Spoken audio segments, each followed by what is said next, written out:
This time I'm actually going to start with job quest. Because it occurs to me that I haven't done the paper job quest for a while.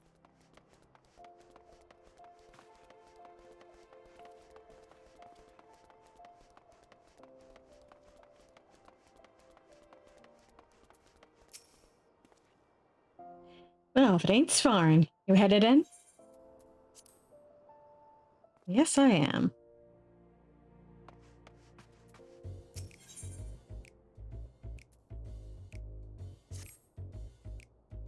Ah, there you are, looking deadly enough with that scythe to make me weak at the knees. I wager it's time we stopped faffing about and made ready to hunt our target. My Lemures have been hard at work scraping together what information they can. Let's see what they've got.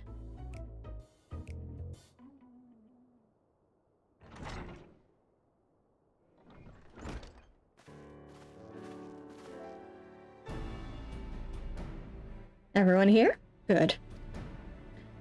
Arnegas you've met. No further Chimera-related incidents you'll be happy to hear. The overly chipper lass over there is Herman. Make your acquaintances.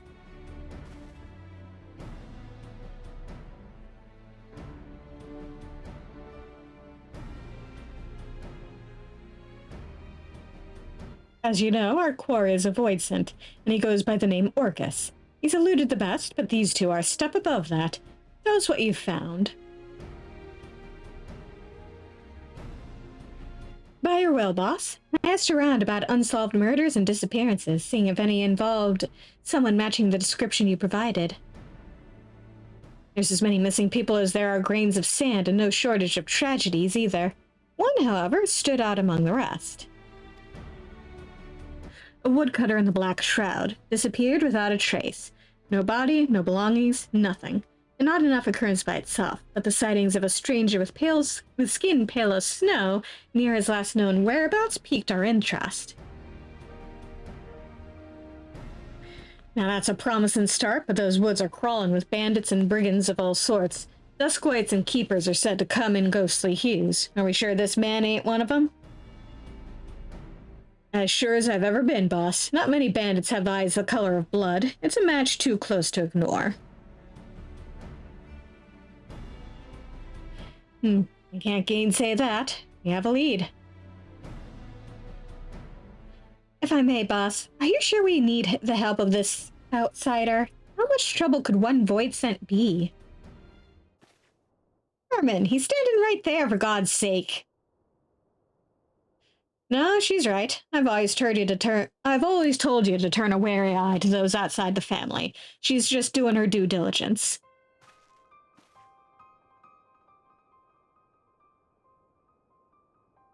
Trust me when I say we need every advantage we can afford. I made the mistake of misjudging Orcus' strength before, and for my hubris, my family, my flesh and blood family, was slain. All of them.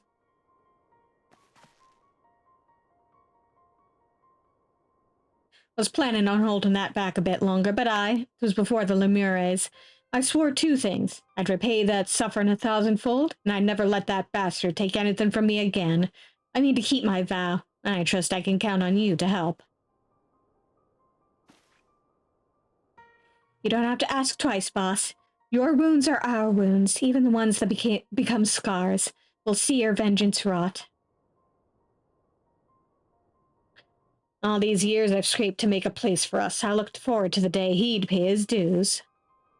And it ain't just for me that we have to hunt him down, either. He's a blight on Eorzea itself, and the longer we let it fester, the more suffering it'll spread. We need to corner him now when we have the chance. Are you ready, Svaran? You know those woods as well as any of us, and we'll need your experience. We hope to be back before supper. I mean, yeah, I've traipsed about those woods often enough. Much appreciated. All right, let's get to it then. Herman, I want you here in Ul'dah, keeping your ear to the ground for any news of Orcus' movements. Arnegas, you lead us to where this woodcutter disappeared. By your will, boss. That'll be the central shroud, so our best course would be to set off from Bent Branch Meadows.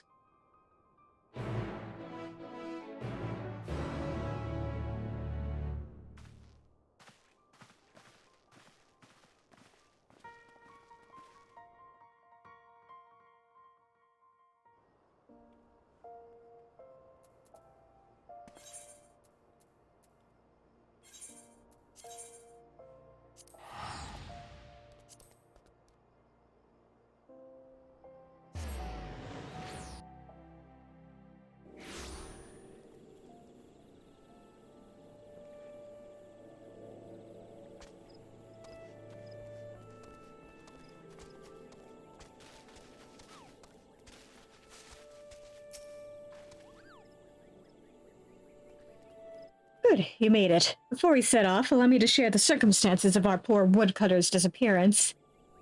As I heard it, he disappeared nigh on a week ago. Got lost, some surmise, but he was a seasoned woodsman, not some high-born traveler who forgot to buy a map.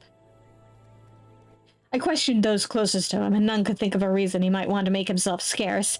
He'd even made plans to meet with friends not long from now, but I expect that promise will go unkept. Sounds like we can rule out a voluntary departure. I believe we can. The last person to see the man alive said he took his axe and ventured northwest. Then that's where we'll set our trap. Here, Svaran, take these. A Magitech transceiver and candle that's scented like a Voidsent's favorite libation, blood.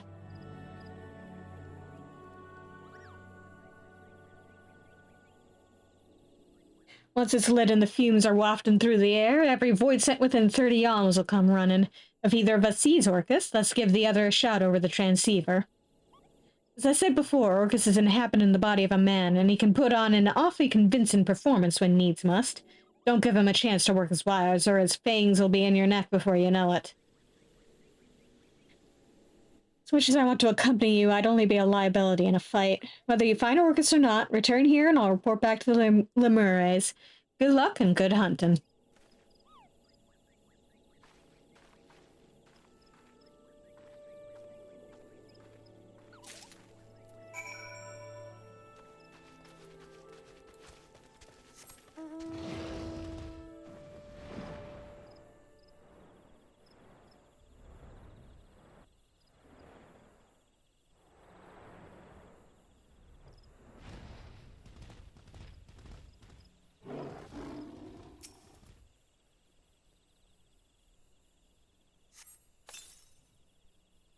The stench of blood chokes the air, filling your nostrils with its metallic aroma.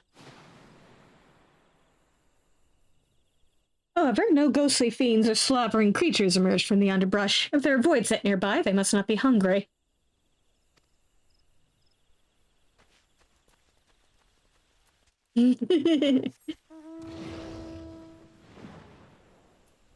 Alas, it seems nobody was hungry enough for that.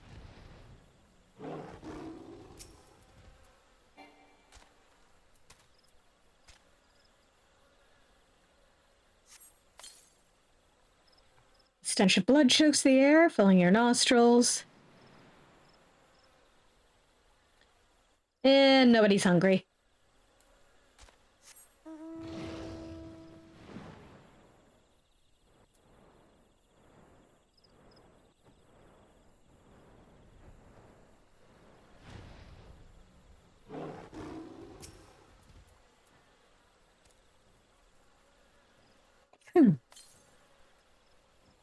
Stench of blood chokes the air.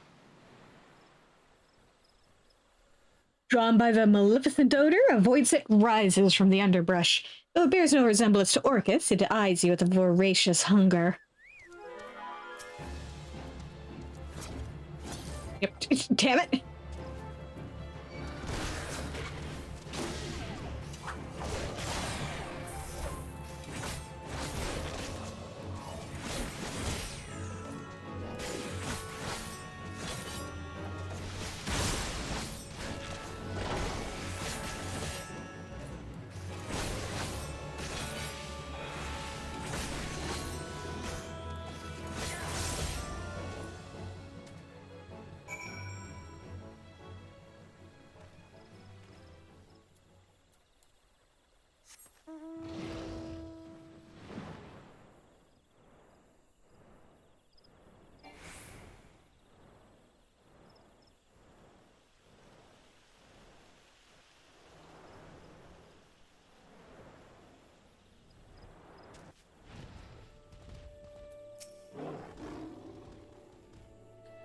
Glad to see you in one piece. Now, what's that you have in your hand? A lead-soaked ring.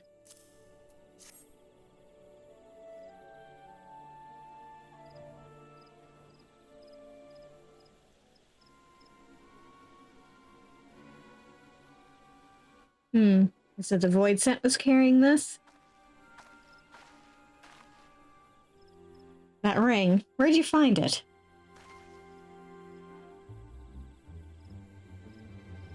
On a void scent I killed.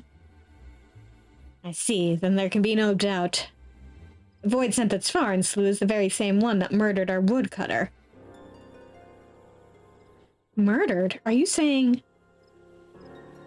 Aye, while I was searching for a place to set my trap, I spotted a shallow grave, hastily dug and poorly hidden. Under a thin layer of dirt was a body matching the description of the woodcutter, a wholly nondescript fellow, save for the mark of a ring removed from his finger. Doubtless that ring was his demise. Shiny baubles are a common fixation for void scent. Probably didn't spare a thought for the owner, only the prize. I suppose we can take comfort in the knowledge that it'll harm no one else. Orcus or not, I'd say this expedition was a success after a fashion. I should apprise the whalers of what's transpired. You two catch some well-earned rest. Thank you kindly, Arnegus.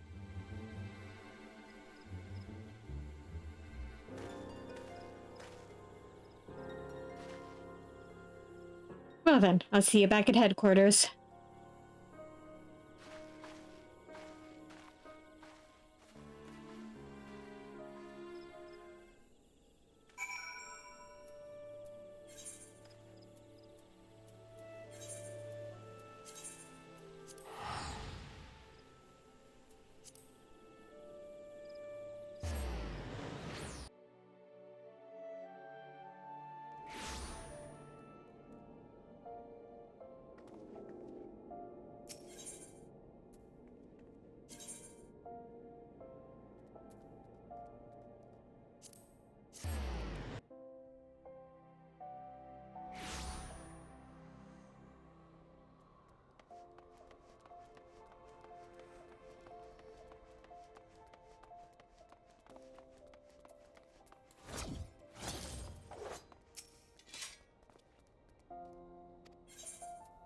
Yes, let me in.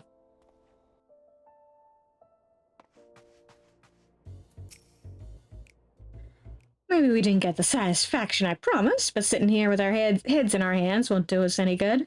Let's be happy with one less void scent preying on helpless woodcutters.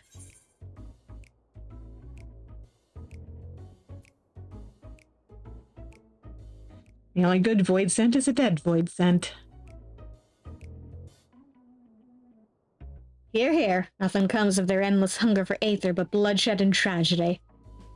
They're on the cusp of ending 2 decades of misery. That's how long ago Orcus came into this world, raging like an animal freed from his cage and leaving my family dead in his wake. The grief he's caused since then is immeasurable. No matter where his accursed feet take him, his hunger follows and the realm bleeds to sate it. Of course, we aren't the only ones hunting him. He's as clever as he is vicious, and not even the finest trackers have been able to keep on his trail for long. Don't lose heart yet, boss. While you were away, I was making the rounds, and I might have found something that'll soon bear fruit. Arnegus is following up on it as we speak. I swear, someday that man's gonna keel over on my account. Still, there's no one else I'd trust to tell me the difference between truth and hysteria. That being said, his work takes time to do right. Use this chance to hone your skills. If all goes to plan, next time we speak, you'll have a golden opportunity to test them.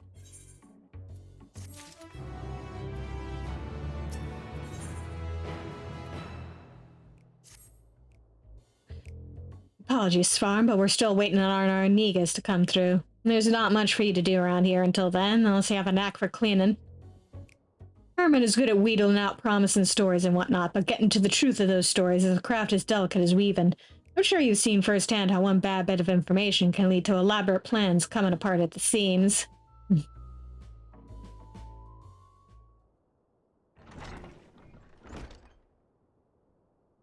Boss! Calm down, lad. Breathe. What's gotten into you? It's Arnegus. He's been murdered.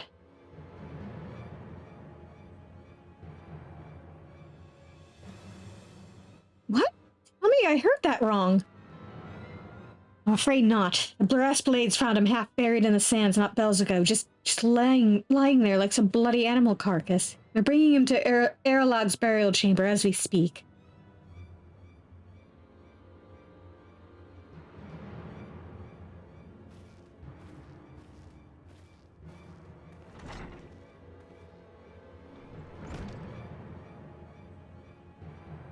Whoever did this doesn't know the reckoning they've got coming. Before I'm done with them, they'll be begging to crawl back into their mother's womb.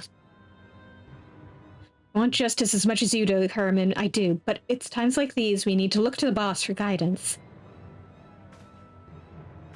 As you can see, Svaran, emotions are running high. I should stay here until Herman cools off. You let the boss know we're standing by and waiting for her command? Like as not, she's gone to pay her respects. And/or investigate the body. Either way.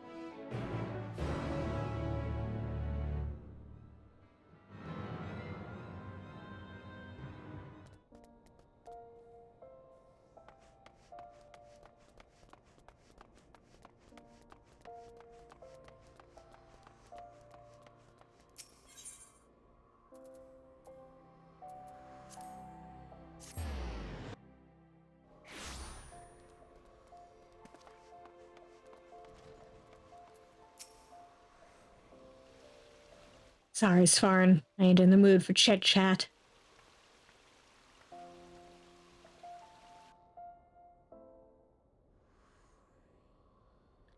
Where's the bloody keeper?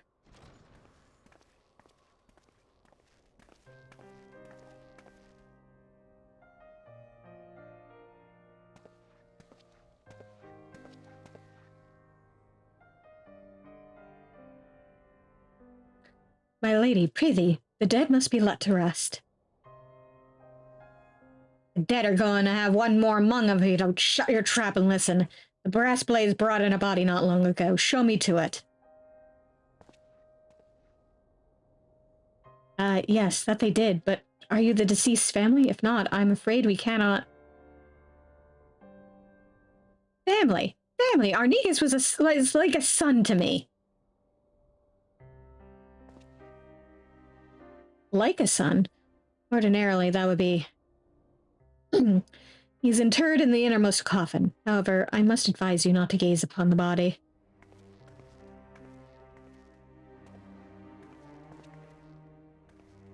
Minute.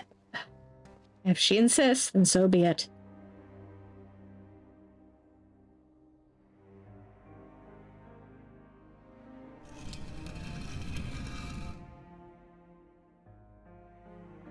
God damn it, Arnigas, I told you not to go and get yourself... Don't, Svaran. This isn't for you.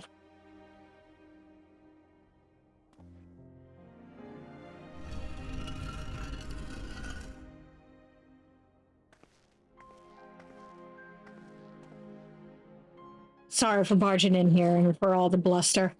You can forgive my rudeness. Promise me that Arnigas gets sent off well and proper. Of course he shall be. However, if you wish to inter him within the city gates, well, such sought-after space comes at no small expense. I don't care what it costs. Just send your man to Lemura's headquarters, collect what you require.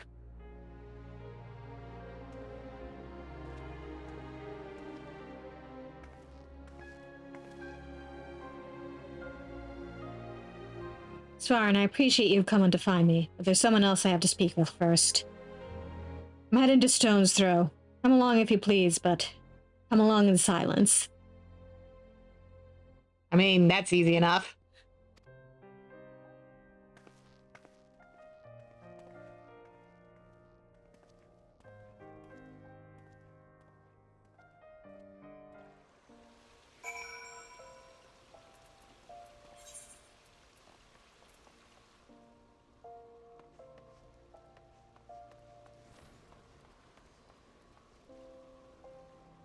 I can guess what quest you're doing over there, buddy.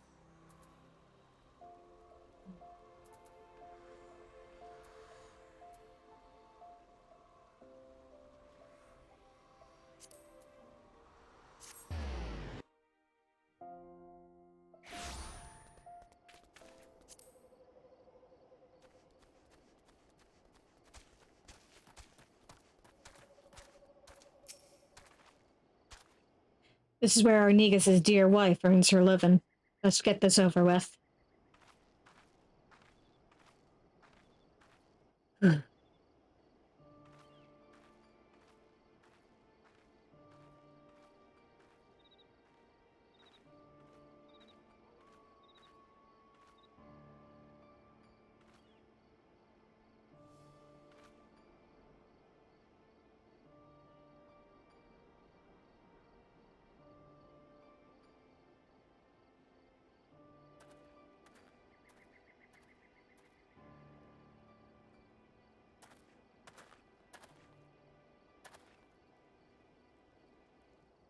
Arnigas never forgot the debt he owed you, debt we both owed you.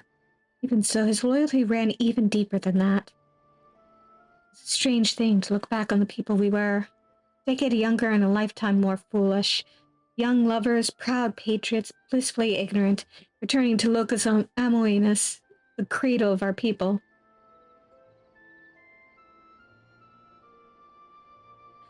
Triumphant homecoming for the Garleans after centuries in exile. The once mighty invaders had been laid low and driven back whence they came. It was a banner day when Arnigas was honored with a post there. The honor and pride quickly faded when we saw the truth of Locus Amoenus. We hadn't just defeated our enemies, we clapped them in irons and condemned them to a life of servitude. Descendants of those who'd driven our ancestors north so many generations ago, made to pay for the crimes of their forebears. His superiors were certainly pleased with the poetry of it all. Arnigas, however, could not simply look away from their suffering, let alone take pleasure in it.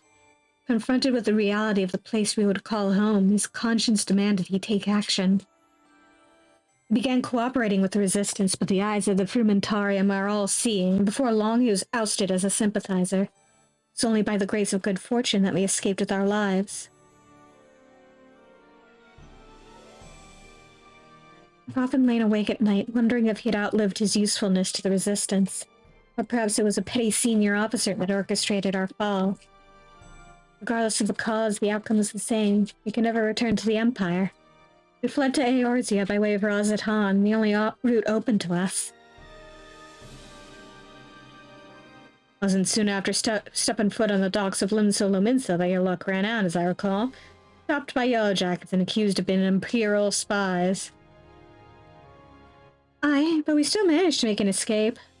We ran and ran, terrified that our pursuers would one day catch up to us. That is, until we met you. Had you not taken us under your wing when you did, I shudder to imagine our fate. Their gratitude's the last thing I deserve, lass. If I hadn't sent Arnigas off on my damned fool's errand, he'd still be alive. It was Orcus that killed him, and no mistake. He died for my vengeance. I can't tell you how sorry I am. No, you needn't apologize. I know he was happy. So long as he was helping you, he was happy. The blame for his death doesn't rest on your shoulders. It rests on the man, the monster, that murdered him in cold blood. And I expect you to see he answers for this crime. For me and for Arnigas.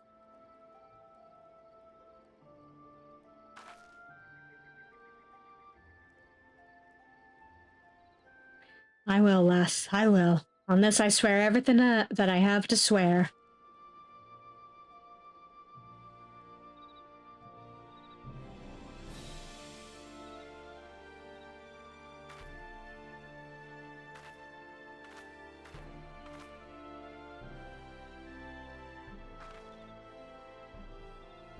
We need to talk, Svaran. Somewhere with fewer prying eyes. Come meet me at the bridge to the north.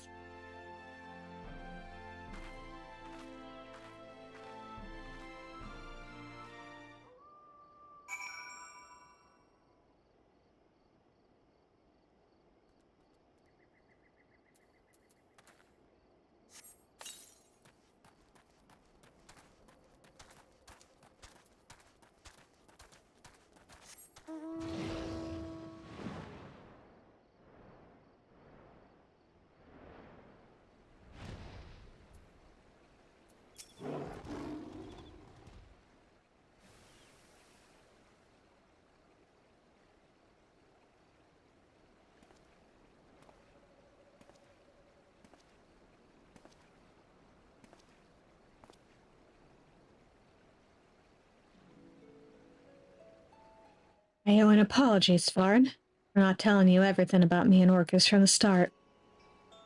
Dragged you into a fight against a foe that's cunning, brutal, and utterly merciless. Thought with all of us together we'd tip the scales in our favor.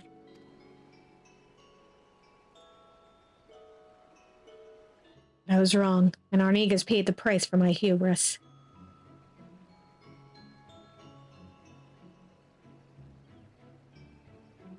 That void sent me tracked in the Black Shroud was likely one of Orcus's minions. I was too caught up in my grand scheme to realize it at the time. I've thought about why I tried to hide that body. Common void scent wouldn't have the guile to bury a kill. But what if Orcus taught it that as a way to throw trackers off its scent, and to dangle bait for me and mine?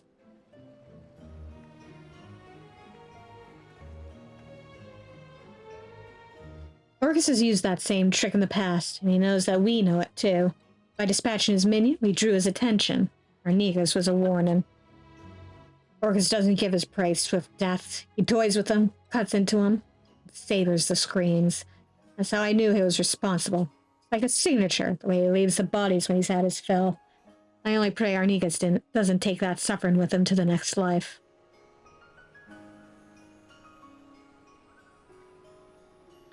Orcus will be coming for you or me next. Not right away, though. That'd be giving up the game. He wants us to keep looking over our shoulders, sleeping with one eye open. He'll wear us down without even lifting a finger. Well, good thing I'm about to head back to my adventures in a completely different shard.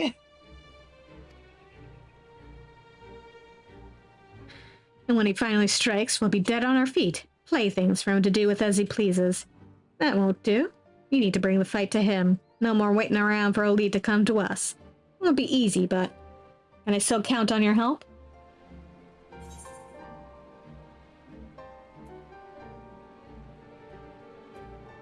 For Arnigas.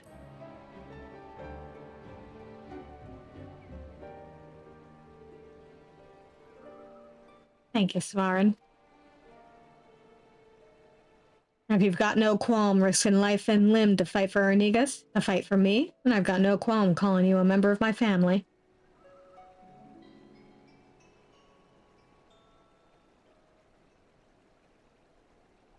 Family. A curious word, that. Nice.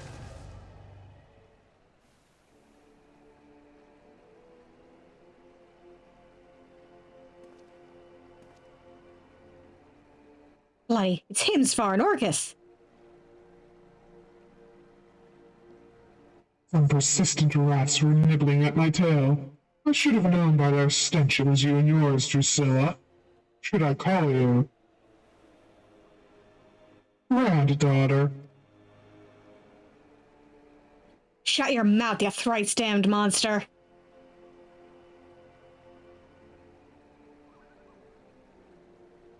Monster, is that any way to greet a beloved elder? Children these days.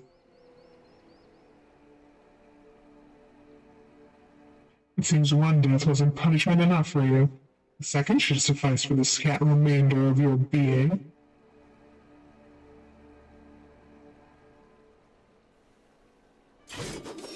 Try it, bitch. Svaran, we're ending this here and now. Follow my lead.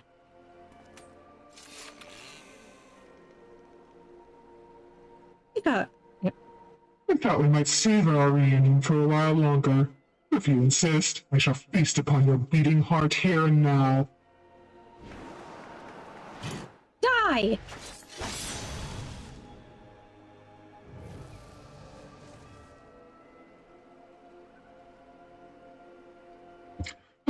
Naught but dregs left in that desiccated vessel of yours. Too long has the hide been left in the sun. But your family has been replenished with fresh blood, I see. I mean, I'm like a decade or two older than her, actually.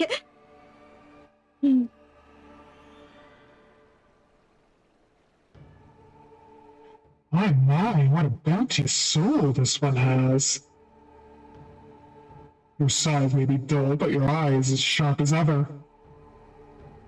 Blinding as the sun, pure as the snow. Why exactly are you calling me pure? I'm like the last person I'd expect to be called pure. Delectable as a boar slathered in grease.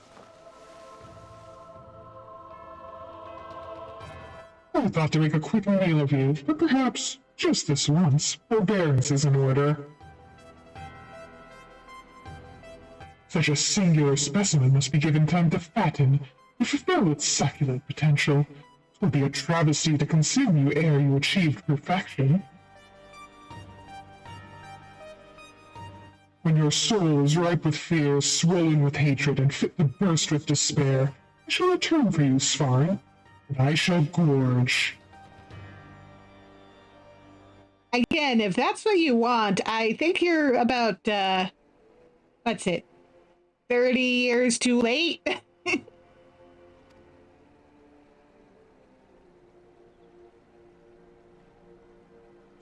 Until that time, sup well, my growing whelp.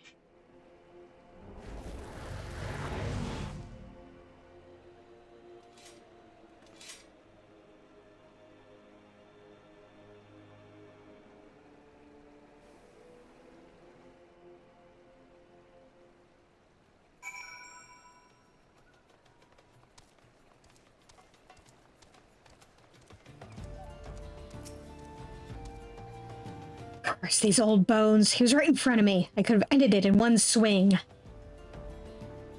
For a moment, just one moment, I saw it all again.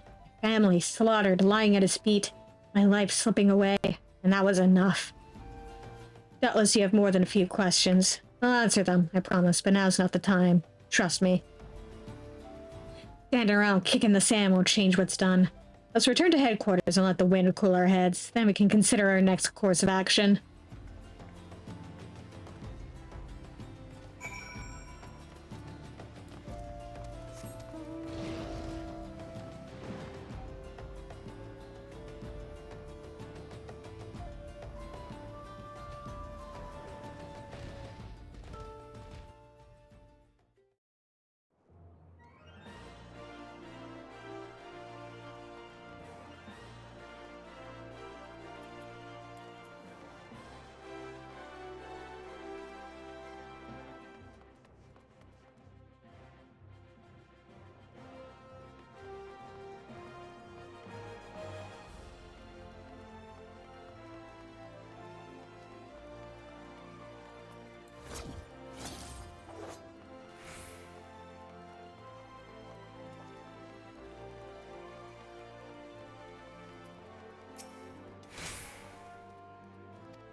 It was my own fault. I hadn't stood there slack-jawed. If I wasn't so damn slow, we'd be rid of that abomination once and for all.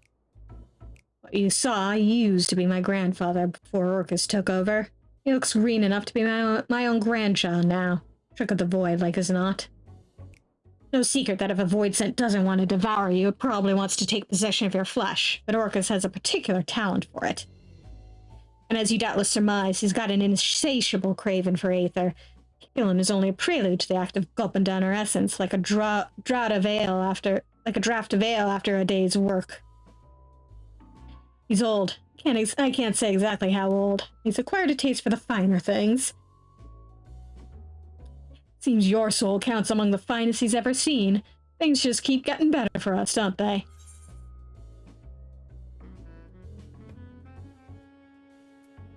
It'll be the first time someone set their sights on my soul for some reason. Is that so? Used to being a prize pig, are we? Any road, it's clear that safety is no longer something we can take for granted. Not even in a crowded street, not even in the middle of the day. Keep your eyes peeled and watch out for those terrible red eyes. We're sitting chocobos for the moment, but I'll think of something and send for you as soon as I can. Until then, never sleep far from your scythe. Don't worry, I'm headed off to another shard. Can't get me there.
bearing this seal, it should be possible to enter Ixmaya unmolested by its guardians. I will go ahead to Silverbow and inform the others. When you have recovered from your exertions, meet with us in the cavern leading east out of the village.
Good, you're here. Runar opened the gate for us but moments ago. Beyond lies Ixmaya, and presumably the Light Warden. It did not take long for the Wood's protectors to find me when last I came here, and I expect them to fall upon us just as quickly this time.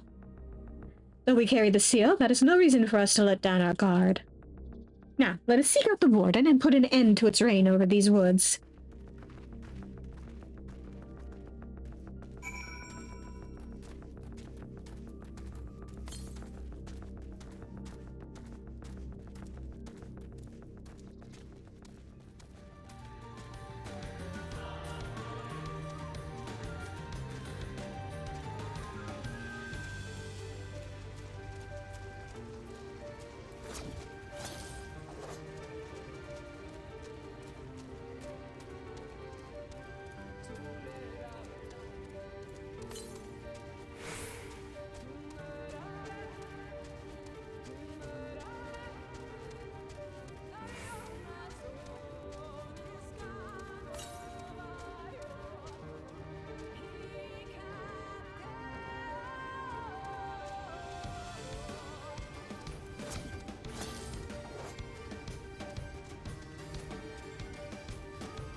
Damn it.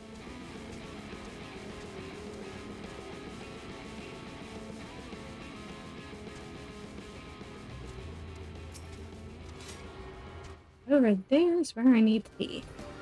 Convenient.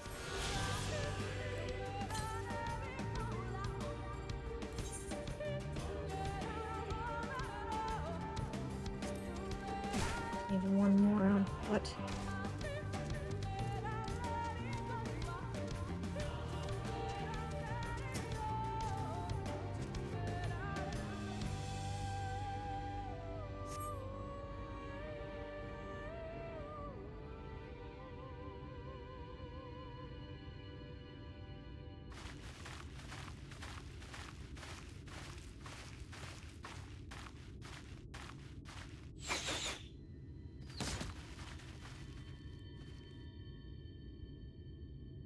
It would seem we have found them.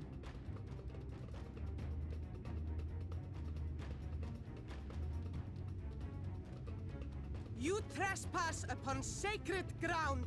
Begone!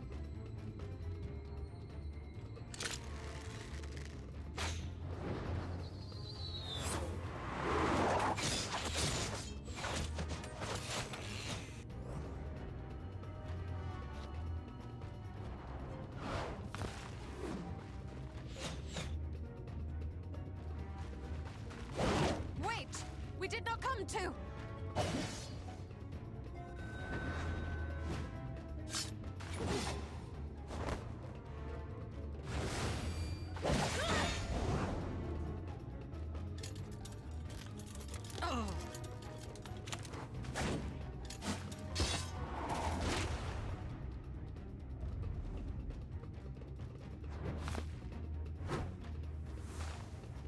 Stop! We mean you no harm.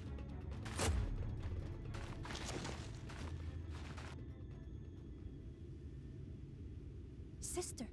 Is that...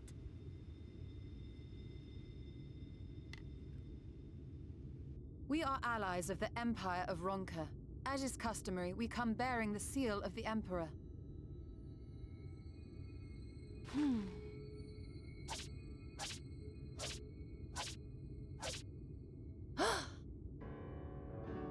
It appears to be genuine. Then perhaps there's yet hope. Perhaps. We acknowledge your seal, but we must be certain of its authenticity. Follow the azure flowers to our village. There we will judge if you are friend or foe. Try not to stray from the path. All right?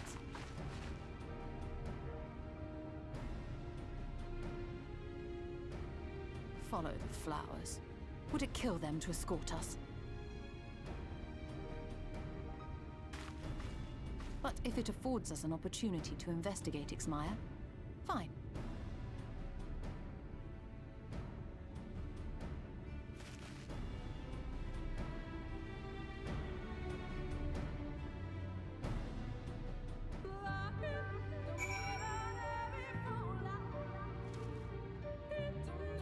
To be fair, Y'shtola, I'm pretty sure they assume that we are competent enough to not get lost. Which is probably a bit of a bit too big of an assumption to be making, but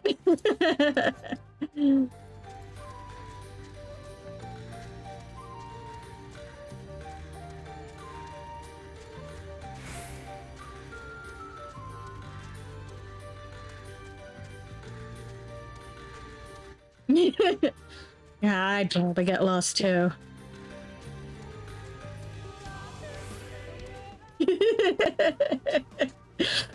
Yeah, there's that potential problem too.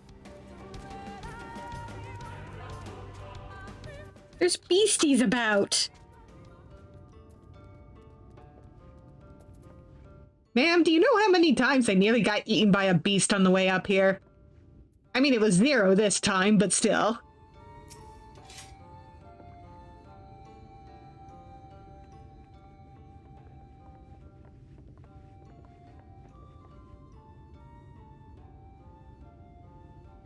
I would have the seal that we may confirm its authenticity. Straight to the point, I see. Very well. Yeah, we've got a very cool side. There's no mistaking the crest of the royal family. It is of proper size, and by its weight it is plain it was made from gold. The seal is indeed genuine. For 3,000 years we have waited for this moment, and now you are finally here. I bid you welcome, allies of Ronka. I'm Almet, chieftainess of Fanow. Almet, her younger sister. Almet, a pleasure. We were beginning to lose hope that you would come. I beg your pardon? These are troubled times for my people, though I can but imagine that what has compelled you to venture into our woods. You must be tired after your journey. Come, take your ease. If you'd like, I will show you about the village. Though I must warn you, it is a long way down to the forest floor, so do watch your step.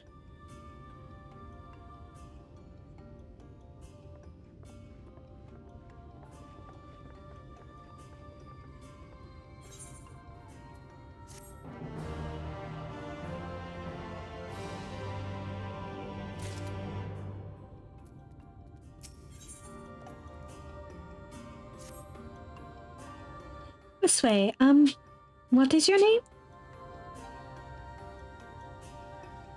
Svaran. And this is a common name nowadays? How times change. But I digress. Come, and be sure to watch your step. What's wrong with my name? And is it, like, heard of in these parts? I mean, obviously it wasn't common at whatever time you're referring to, but...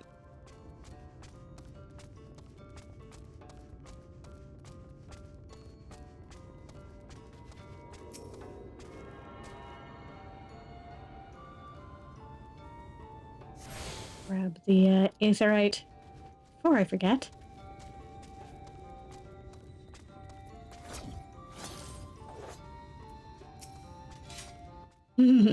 Way too cool.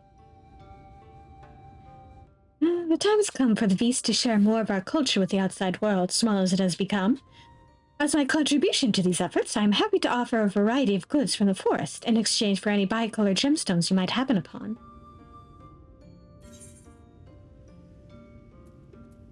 I got a decent amount of stuff.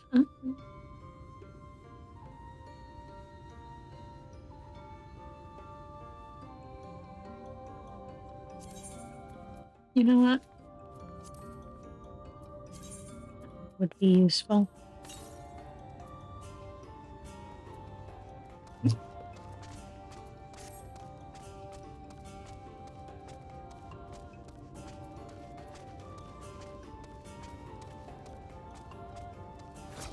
Zip up the stairs.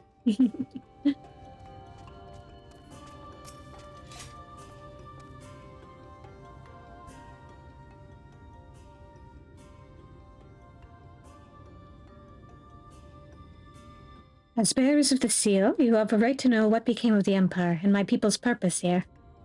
We are descendants of the palace guard which served under the last Emperor, and to this day we carry on the duty of our forebears, the final decree of His Eminence before Ronka's fall. By the wisdom of our people was Ronka made to thrive. Such knowledge must never be forgotten, nor may it be suffered to fall into the hands of the wicked. Keep it secret, keep it safe, and look to the coming of our allies. Unto them you shall bequeath our all, and thus will Ronka live on. By his command we have remained in the Raktika Greatwood, guardians of Ronka's ruins and the wisdom held within. I hope thou wilt not think the question impertinent, but did thy people's famed longevity perchance play a part in the Emperor's decision to entrust this mission unto thee and thine? There was one reason, yes. We Viis would easily live to see 3 of your elven lifetimes. We were also the fiercest fighters. There are none more fit than us to stand watch over the remains of Ronka. But our duty has grown ever more perilous in the wake of the flood. Settlements such as this one were plentiful before the light claimed dominion over the land, but now is all that remains. Our numbers dwindle year by year. Before long, there will be no one left to honor the Emperor's wishes. And you believe we are the allies for whom you have waited. You have the seal, do you not? After 3 millennia of waiting, that alone is nothing short of a miracle. Truth be told, I had begun to think you would never come. Sister. We are glad of your presence here in the Great Wood. The wisdom of Ronka is yours should you wish it. You need only ask.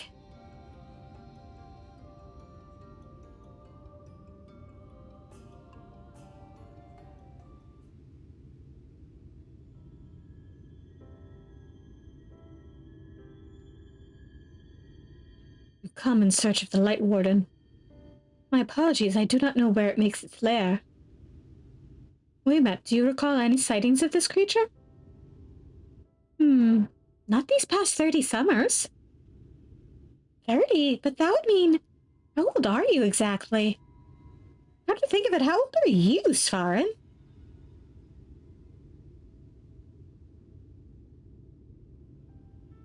Young enough to remember. With age comes knowledge. There may yet be one among us who has seen or heard of the abomination you seek. We have leave to speak with the other Viis, then?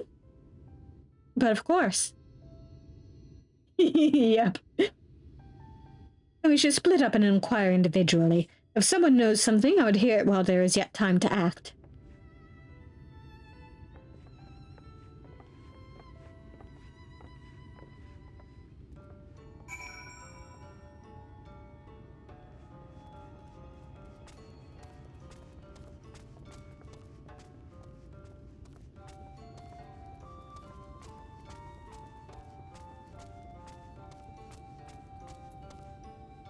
Get the vista.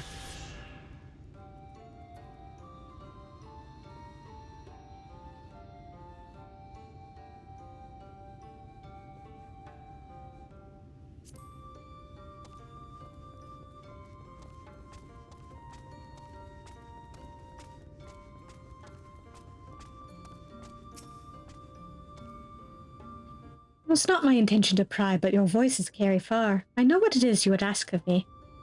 Unfortunately, the answer is no. I have not seen the Light Warden. I patrol the ruins perimeter regularly, and if it were hiding nearby, I would know about it.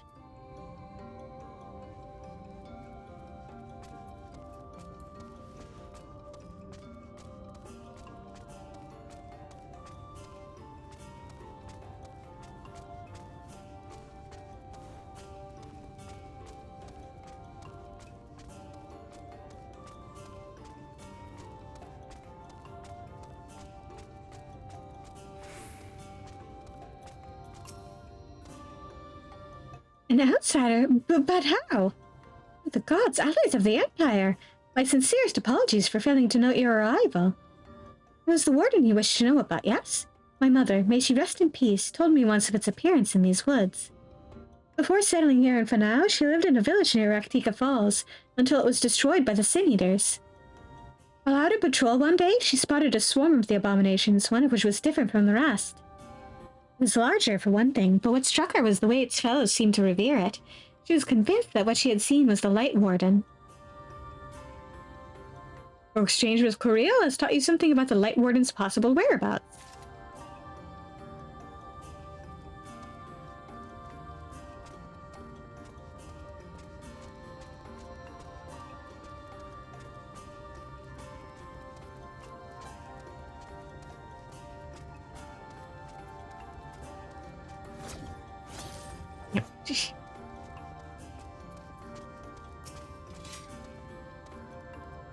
Light Warden? No, I have not seen it.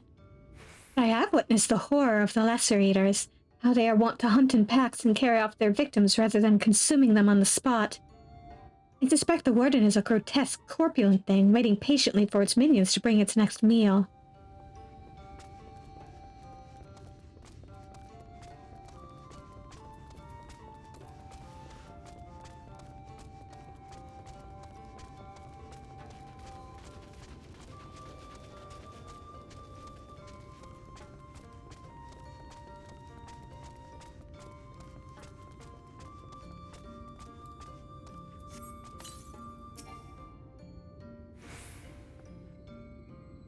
You search for the Light Warden? I cannot say I have ever laid eyes on it. Our duty is to protect the ruins, nothing more. We have no need to strike out in search of such a foe.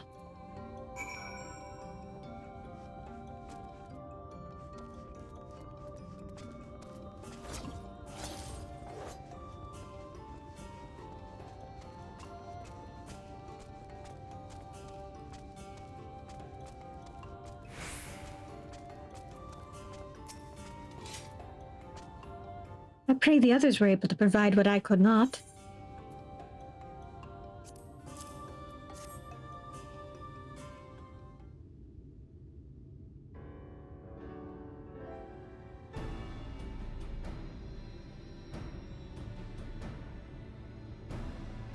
Raktika Falls? Why was I not told of this?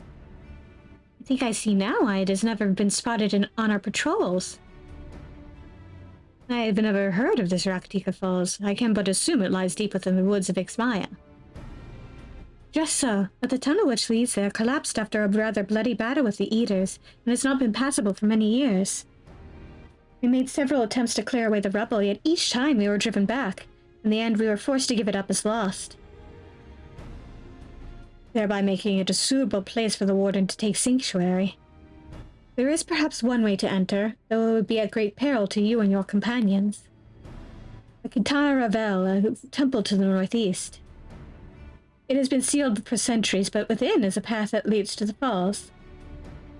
Can it be opened? For the allies of Ronka, it can. First, we must go to the Kamul Astropolis. Once the flow of magic is restored there, the path through the Kitana Ravel can be opened. This may sound a simple task, but there are certain obstacles which prevent us from attending to it ourselves. And we know not how to overcome them. The Emperor never granted our forebears leave to look upon the secrets we are charged with protecting. That we might not be tempted, the means to do so were withheld from us. We can but show you the way. The rest will be up to you. It would seem we have our work cut out for us then, shall we?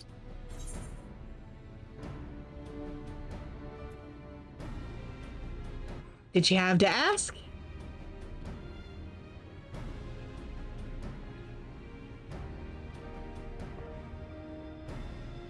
Let us be about it, then.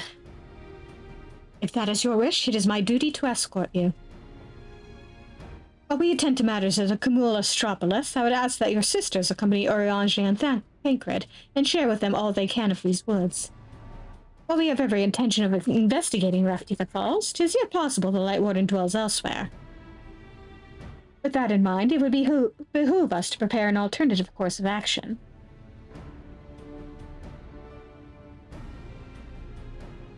Simet, I leave them to you. Sister. Should our present course prove false, doubt not that, but that Thancred and I shall find any and all possible paths forward.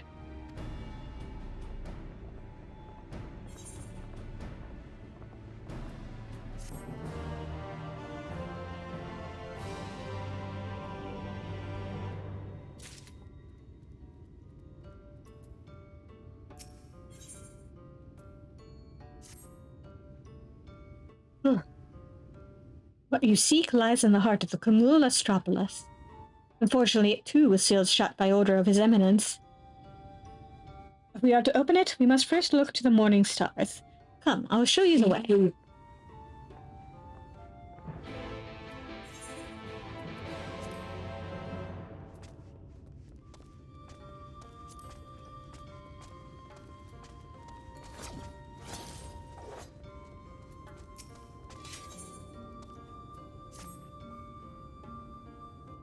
As I live and breathe in Alley of Ronka, it just so happens I have a vital task I would entrust to none other.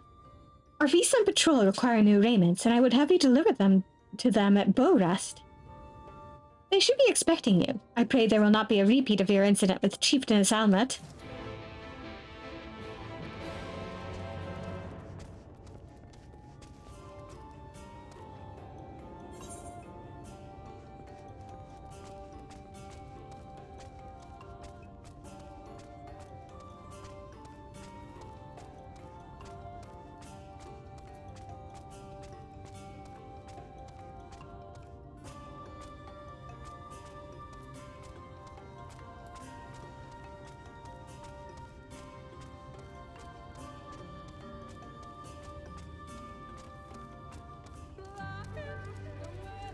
All this then.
I have no quarrel with you, leave me alone. I'm just a bun trying to find the other buns so I can give them their clothes.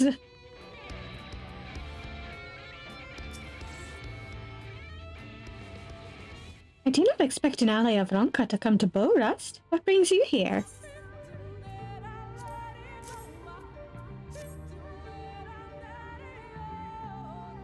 Ah, of course. Ahmed said someone would be delivering these to us. They are made especially for archers and will not impede our movements as stiffer material does. So often, invaders will come clad in steel from head to toe. However, their overconfidence makes them blind. Every defense has an opening, and that is where we take aim.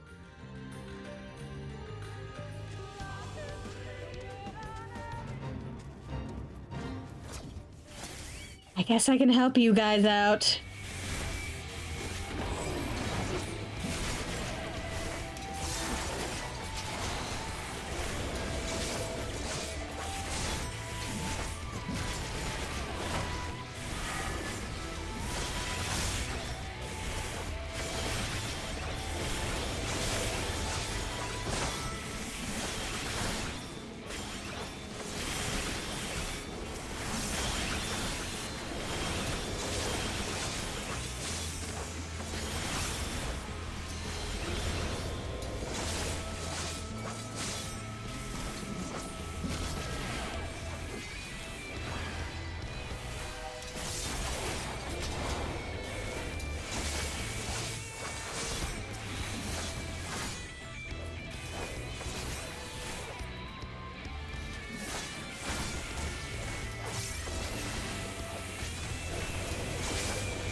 Oh, what a sight! It is not often we see so vaunted a hero as yourself in this remote area. What do you need from me?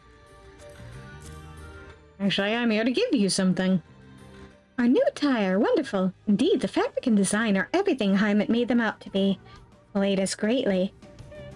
The leather is made from the skin of rails, and it is unsurpassed in quality. They are bestowed upon all who come of age and complete the rites. Particulars of said rites, well, save that for another time, lest I give you nightmares.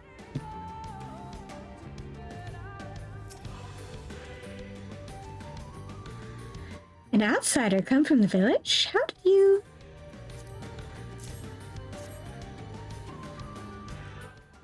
Lieutenant spoke of you in Alley of Ronka, yes? Welcome to Bowrest. This outpost serves dual purposes. Here we keep watch for any who would intrude on our home, and also for beasts that would feed it. We must stay ever alert so that our arrows strike true.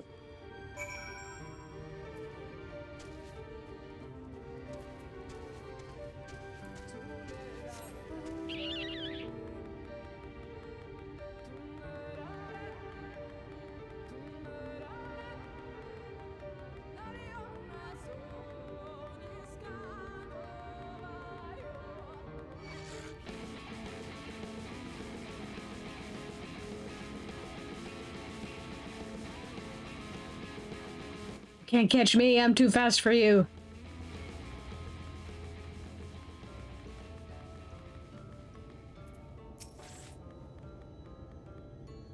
Unless you've kept one for yourself, I see your deliveries are complete. Thank you. Although I told them you were coming, I imagine it was an entirely different thing to actually speak with you. It'll not be long until you're accepted as one of our own. May we work together again, Ally of Ronka.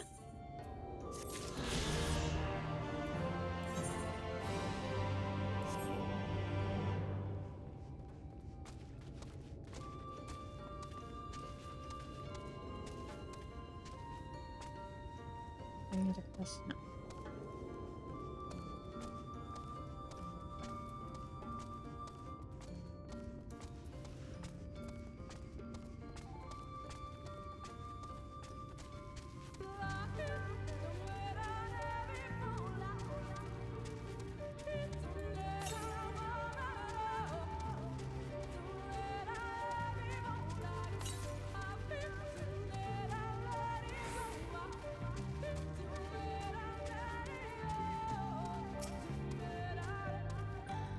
You were able to keep up, I see. Well done.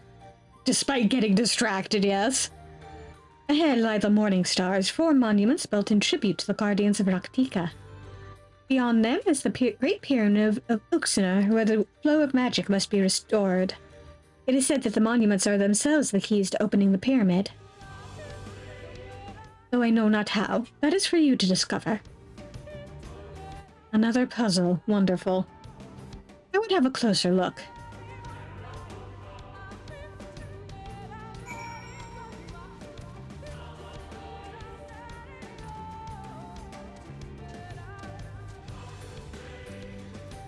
Distracted by fates. Leave me alone.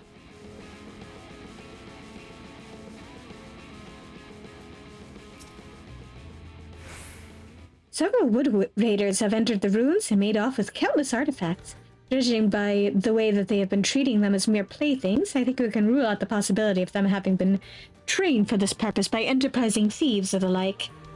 Unfortunately, by the time I call for assistance from my fellow warders, these beasts will have escaped me. Can you help me retrieve the treasures? Alright.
I'm glad to see that they are intact. Once they've been properly cleansed, I shall return them to the ruins.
I want to play with you.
God damn it.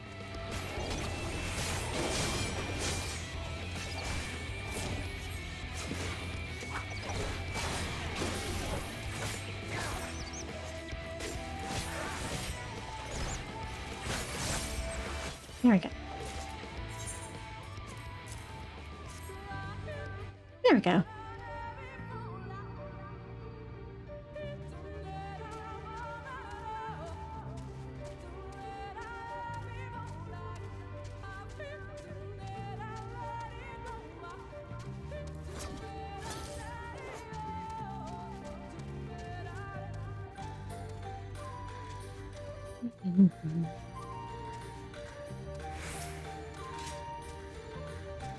It is indeed another puzzle. Before blessing, it appears to be similar to the one we encountered at the lake.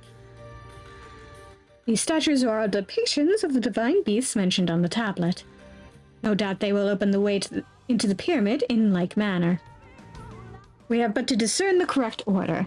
Let's split up and search the area for clues. These runes are covered in ancient inscriptions. The answer may well be hiding among them.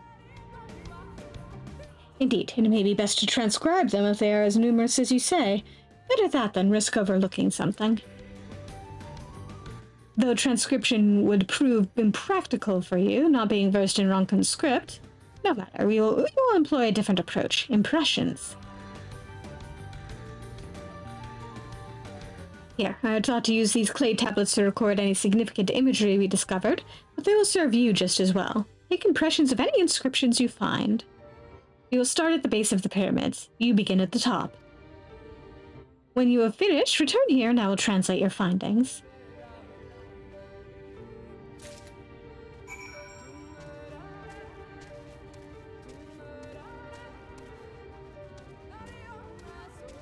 Oh boy, I gotta climb to the top of these things.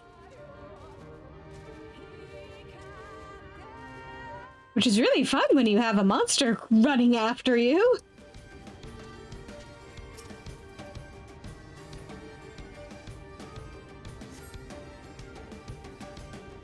You take an impression of the writing inscribed on the monument.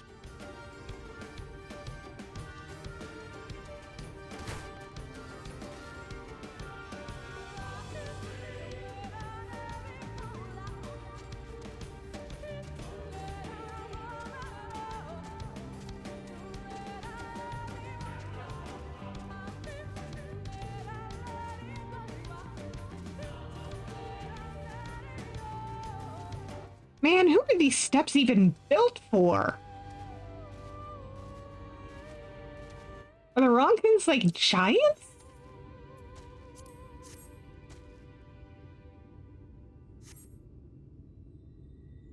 Make an impression.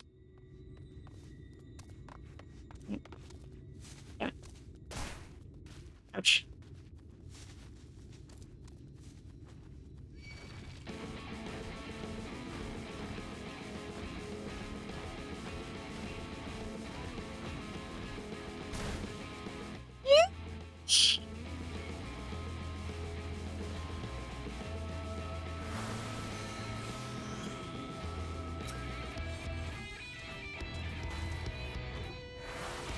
Why did you follow?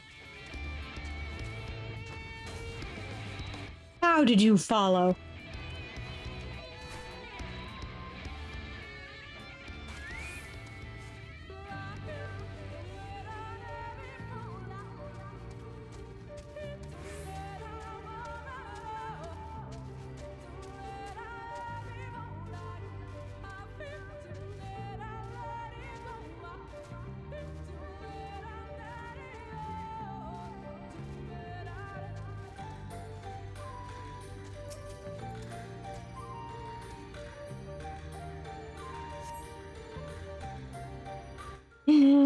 Last impression.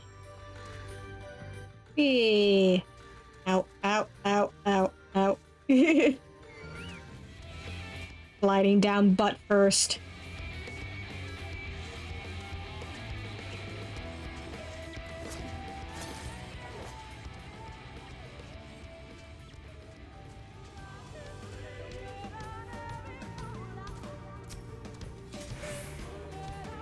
I trust you've made good use of those clay tablets? Yes, I have.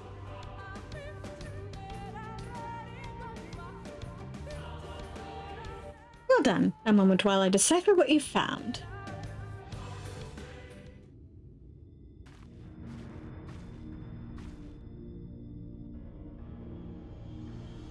Apologies for the delay.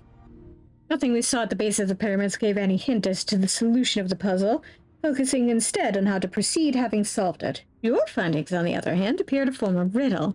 Once assembled, it reads as follows. Come together, share despair. Go thy ways, dread burdens bear. Mark the crown, heed its call. Avert thy gaze, forever fall. I'd assumed that the puzzle would involve a sequence, but from what Ahmed and I were able to gather, it is but a matter of suffusing one of the statues with aether.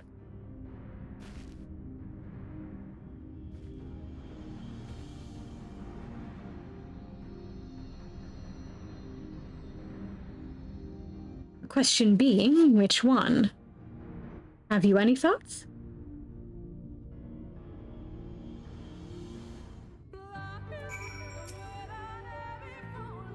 Given your talent for finding solutions to vexatious problems, I think it best that you choose the statue.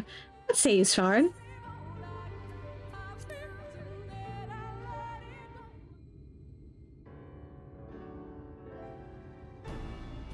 Right then, after you have selected a statue, I will imbue it with the required aether. Should it prove to be a trap, I am more than capable of warding off any malign magics it may contain. Now, which statue will it be?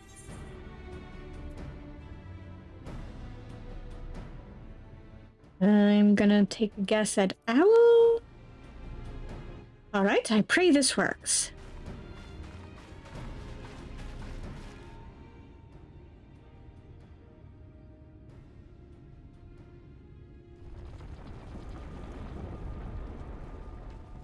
Yep, there we go. The aether has been absorbed. You really do have a talent for these things.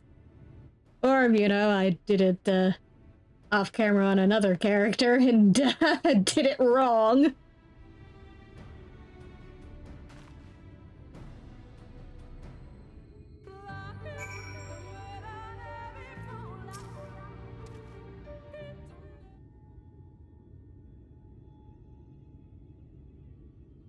Yeah. The way should be clear now. Come, let us... Someone approaches.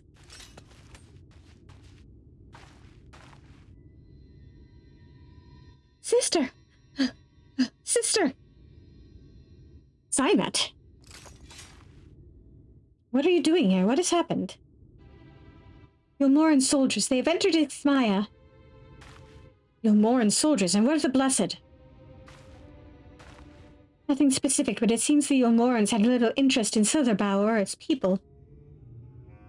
According to our scouts, their general and his men made all haste for the gate to Ixmaya upon finding it. Together with Thancred, Uimat, and some few others have engaged them at the border. You are to return and assist Uimat at once. We are not to set foot near the ruins or Fanow. We will see to matters here and return as quickly as we can, understood? Yes, sister, be careful.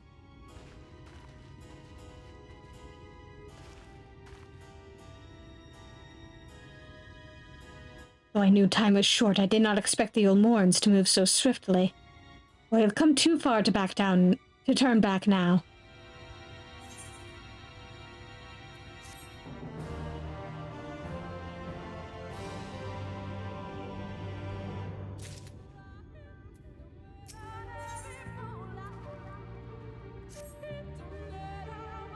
Time is against us, friend. Quickly, into the pyramid.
Mind your step.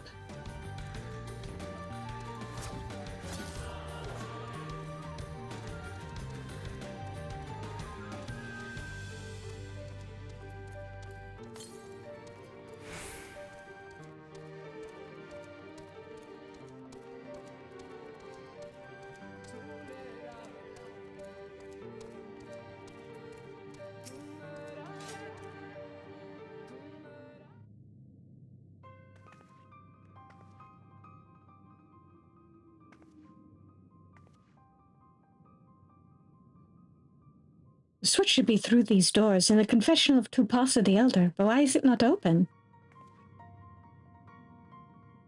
Magic appears to be flowing through the walls, but is being obstructed as it approaches the door. Is it not strange that only one of these pedestals bears an owl statue?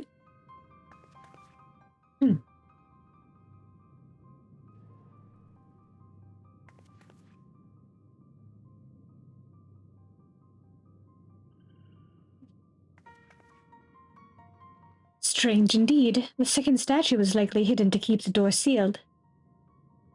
We can cover more ground if we split up. Alma, take the chamber to the south, Svaran, the one to the east. I will search the chamber to the west.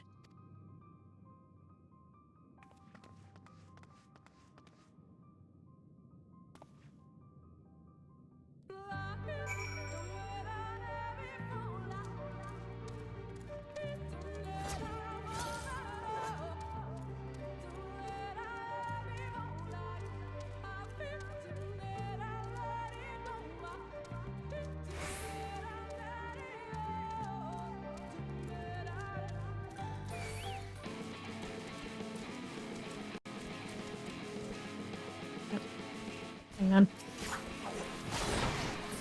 I should actually fight you.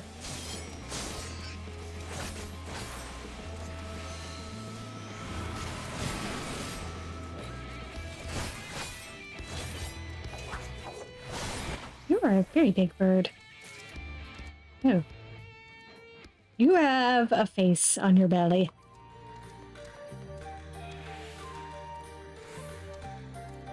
You are weird.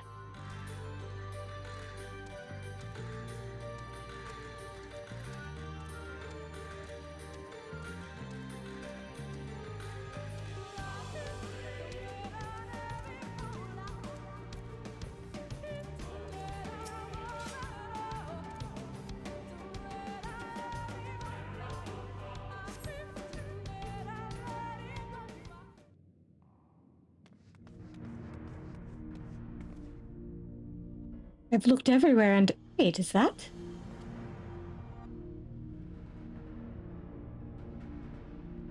Statue, you found it. It looks like it, light enough. We need but return it to the other altar, no? One might assume so, but nothing about these ruins has ever been quite so simple. I sensed a strange energy emanating from the eyes of the statues in the corridors of this place. Should this figure be moved, it would not surprise me for them to suddenly stir to life. A trap, then, for the unsuspecting as they attempt to return this to its rightful place. Precisely. Caution would serve us well here. Which is why I would ask you to deliver this statue to the main chamber. An abundance of magic yet courses through these walls, for my eyes, distractingly so. I believe yours, on the other hand, would more aptly perceive the traps for what they are.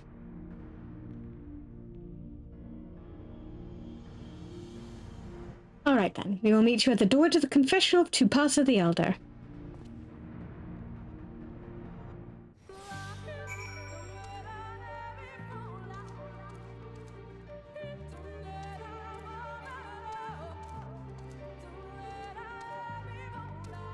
Nobody touch me.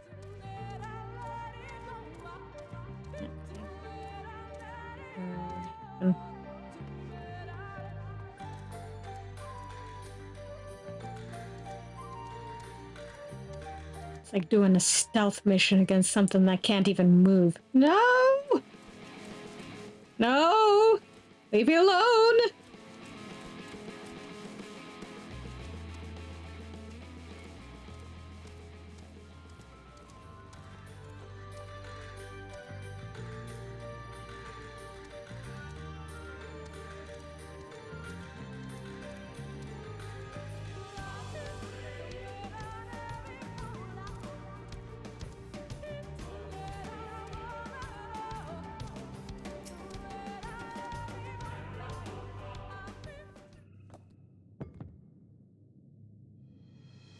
You successfully delivered the statuette to the altar. The statue was returned, but was that enough? I believe it was. I can see aether flowing to the door now.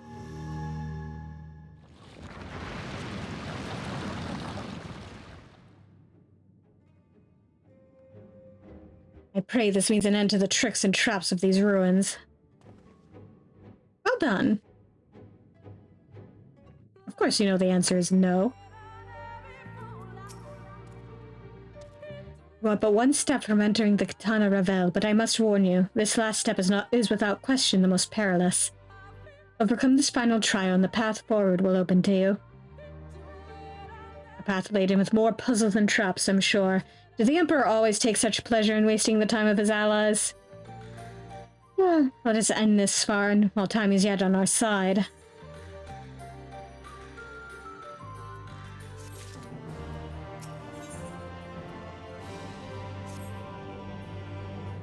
Before we enter, I would tell you of the trial that awaits you. The chamber is said to be filled with all manner of devices to keep trespassers away from the switch.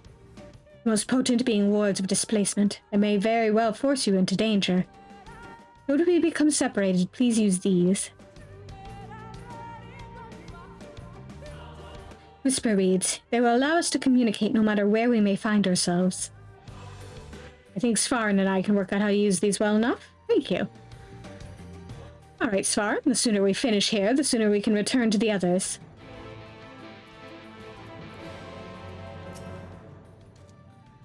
Oh boy, solo duty.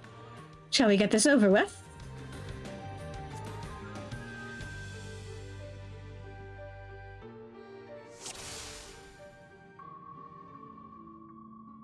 We must hurry before the Ulmoran soldiers gain any ground.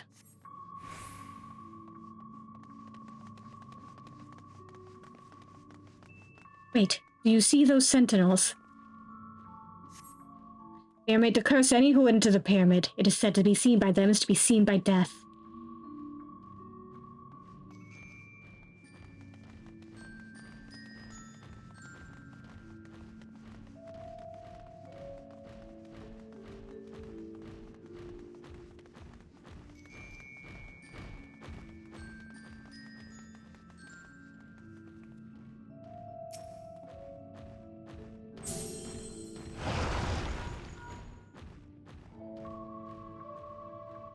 Sister, can you hear me? 2 soldiers have broken through our defenses. Follow them. They are not to reach this temple, understood? A pair of soldiers somehow made it past my sisters, not dead on their way here. All the more reason we should hurry, then.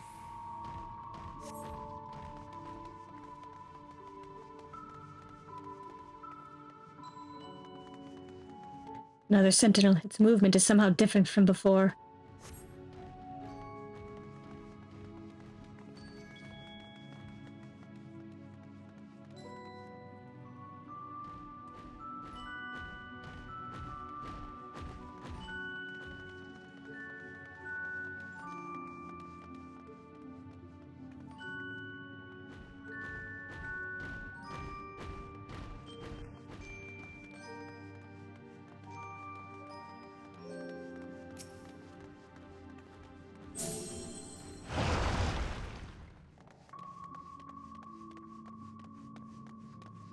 They're massive. How are we to get around them?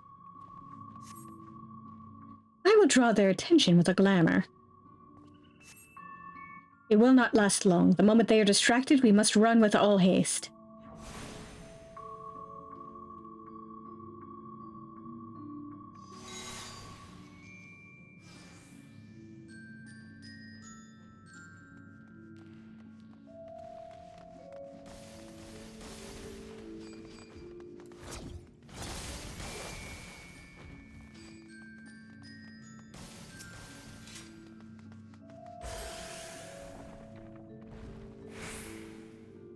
Teleportation device. This should end well.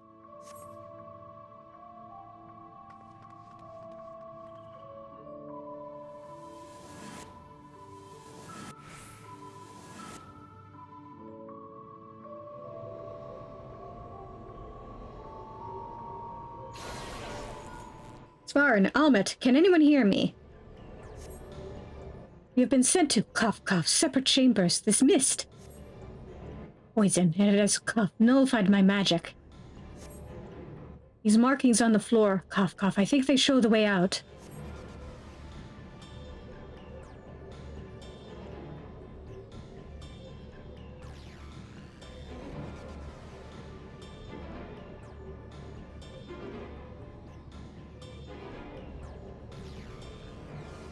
There we go.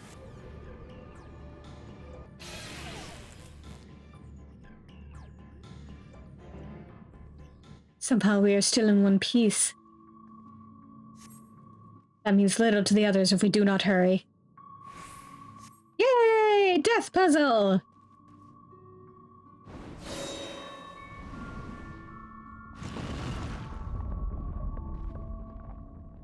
What was that noise?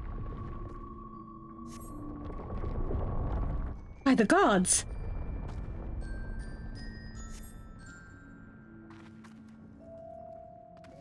Run! There, that crevice in the wall.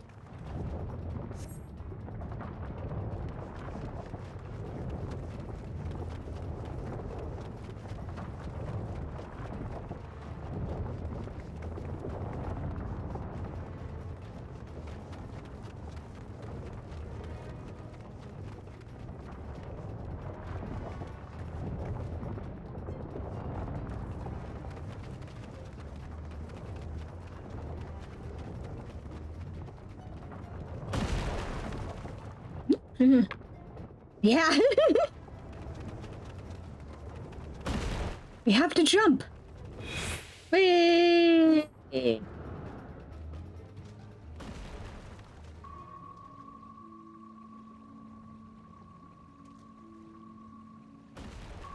Well, there's no going back now. I pray it is not much further. Sister, they have reached the temple. I fear they are too fast for us. Be careful of the traps inside. We are nearly there. Yep. It is unheard of for anyone to outpace the Viis. What is this man who comes after you? To be Ranjit? So we have precious little time. Somehow all of us have impervious ankles.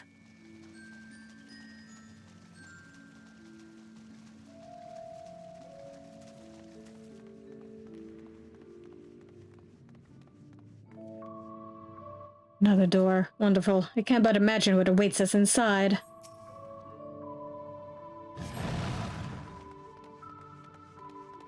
There you are. Impossible. Away with you!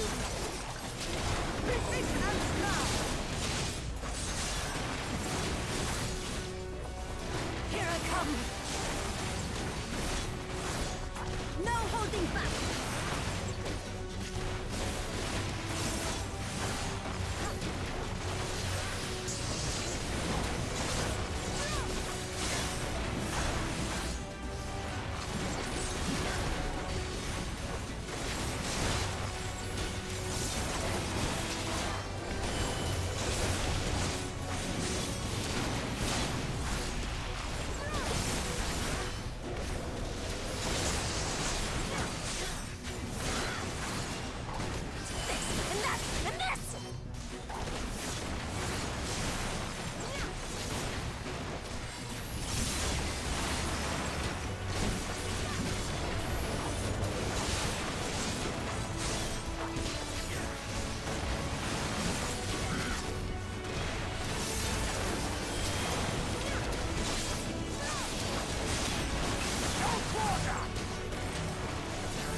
Ouchie!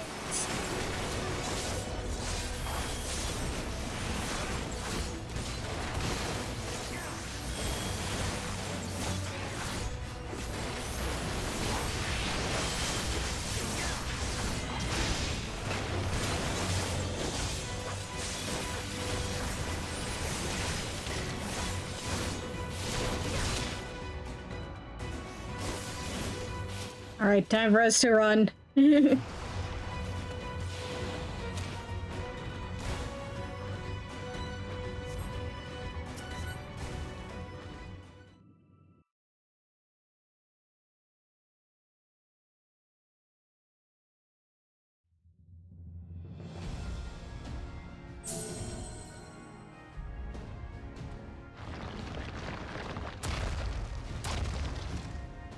It seems to be working.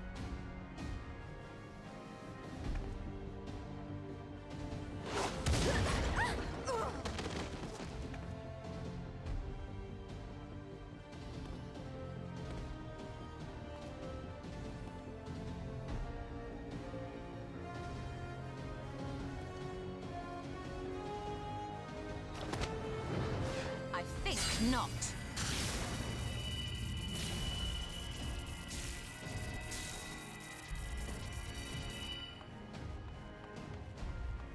General, hold on!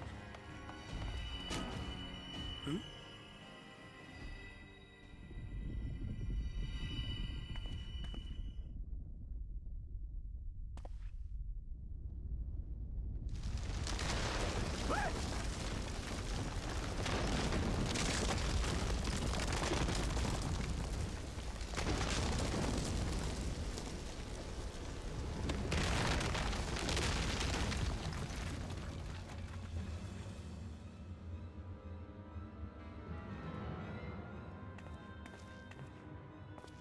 Expertly done.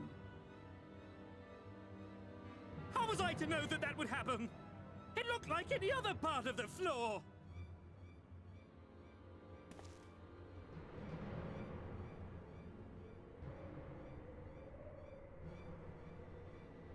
Might now be an opportune time to strike a bargain?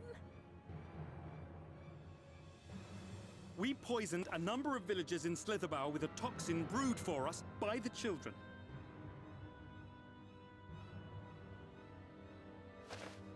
This is the antidote. I dare say you know how potent their concoctions are, and the futility of trying to counteract their effects. Now, try anything here, and we're all likely to fall. Eventually someone will come to our rescue, or yours. Promise us safe passage, and we'll give you the antidote. Do we have a deal? We do not negotiate with the enemy. The villagers' lives are forfeit, as is yours.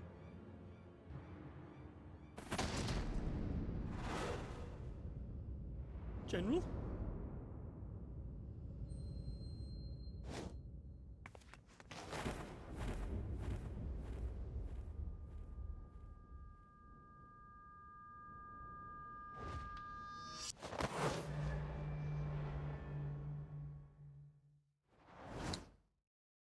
Do not fail.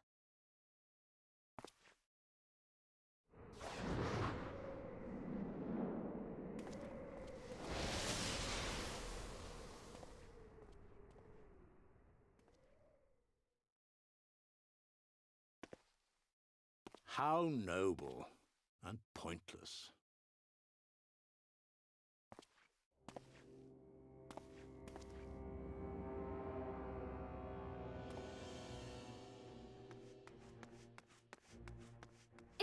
Is everyone all right?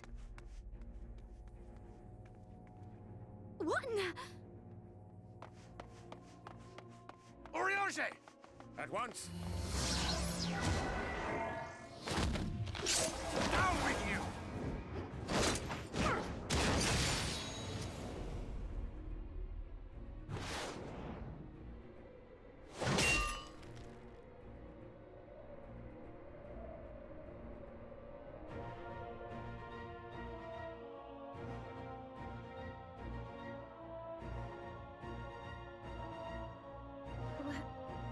Where is Y'shtola?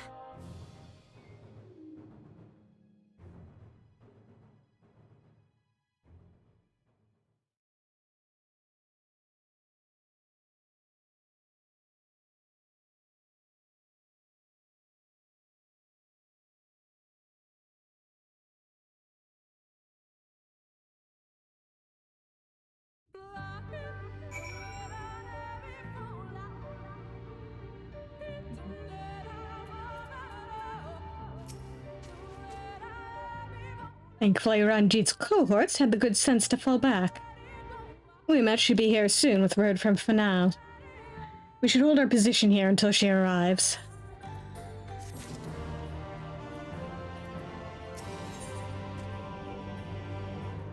Ooh, pretty green dyes.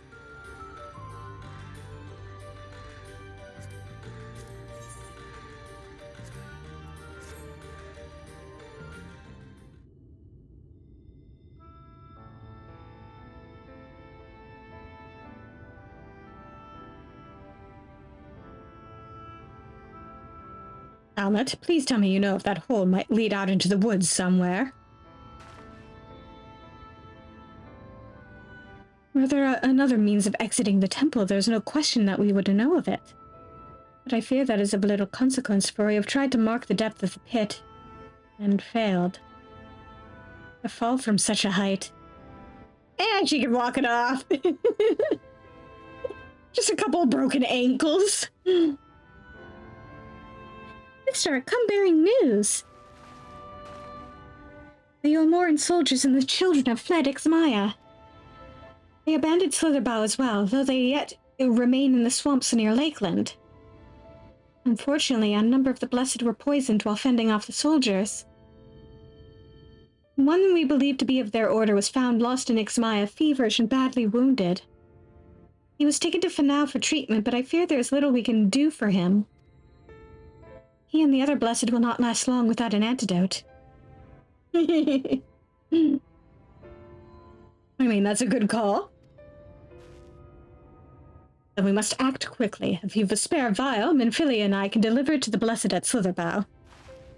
You and Oriange should return to Fanow and tend to the wounded villager there.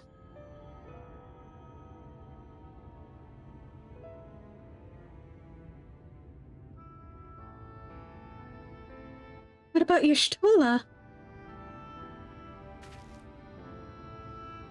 I know it seems callous of us to leave, but she leapt into that hole for a reason. We have to save the Blessed, whatever it takes. All right.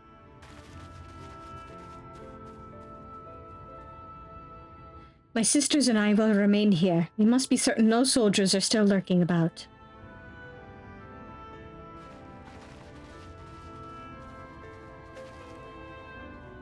Come, Svaran, let not your Shtola's sacrifice be in vain. For now.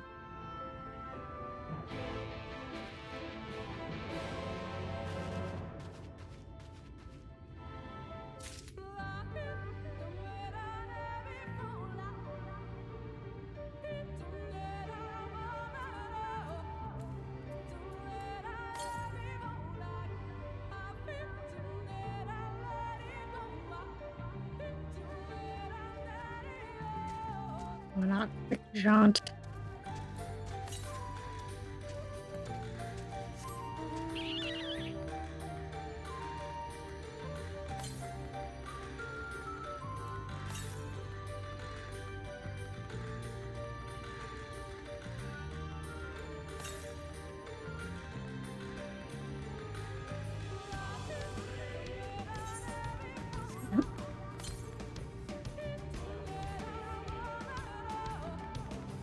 It's in the town, isn't it?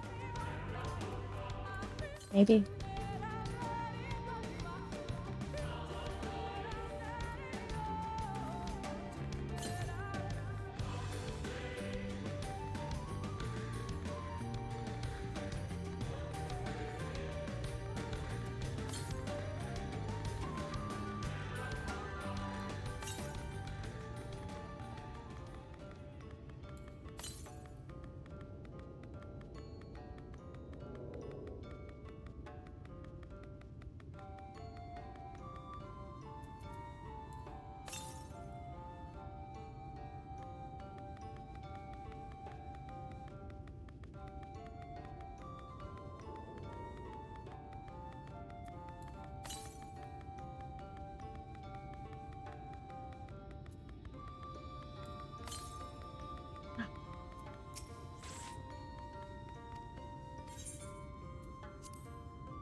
Go away!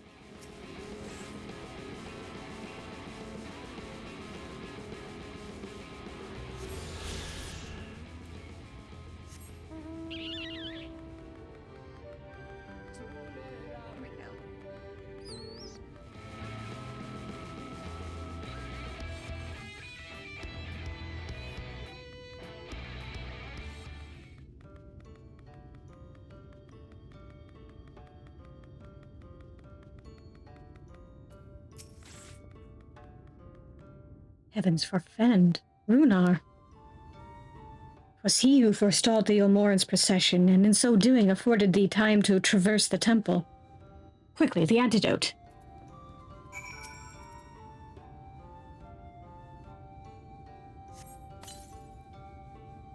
Ugh.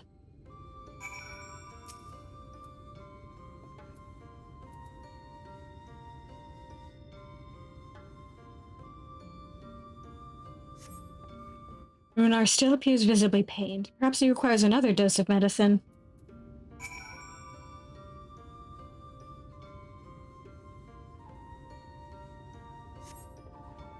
The medicine seems to take effect as the color slowly creeps back to his cheeks. It would appear the worst hath passed, those wounds yet want for mending. I shall minister to him forthwith.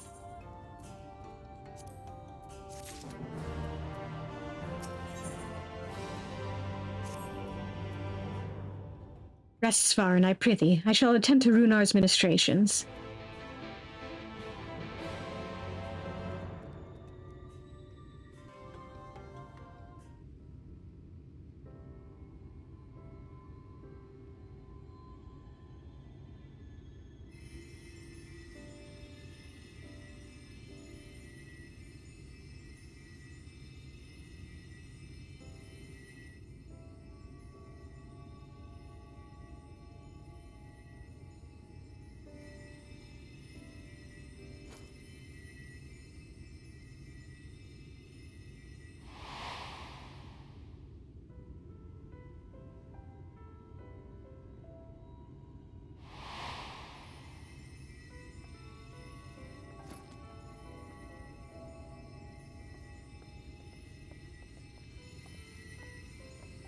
Runar, thank goodness. We delivered the antidote to Slitherbow, and from what we could gather on the way here, the Ulmorans have had the good manners to withdraw. Thank the gods they did, or we would never have made it here in time. I'm told we have Runar and his comrades to thank for keeping the soldiers occupied prior to their retreat. They were preparing to come for you and Y'shtola, it seems, when Runar rallied the villagers and pursued them out of Slitherbow.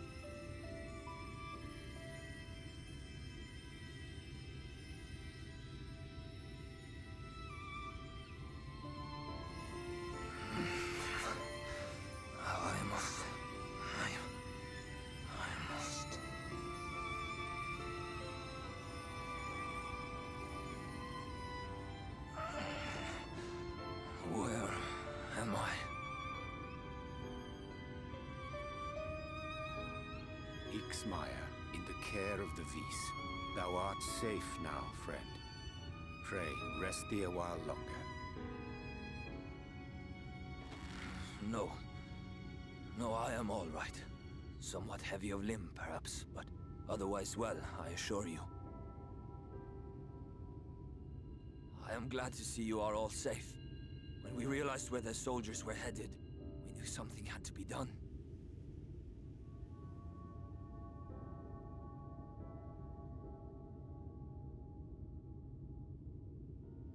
I do not see Master Matoya. She was with you, yes? What happened to her?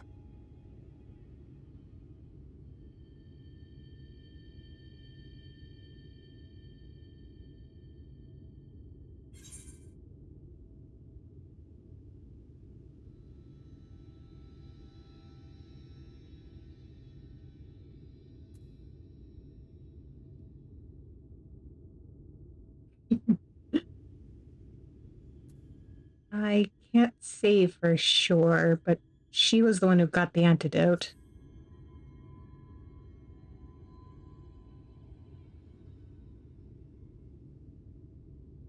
Spare me your riddles and speak plain. Where is Master Matoya?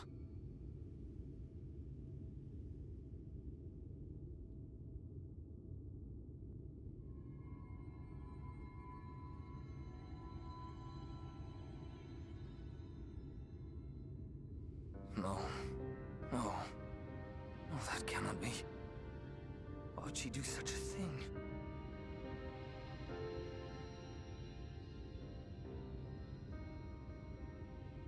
Was there no other way?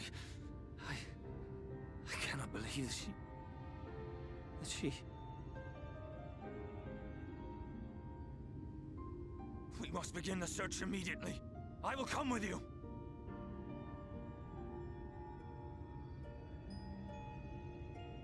What are you waiting for? We must find her. She could be trapped, or hurt, or...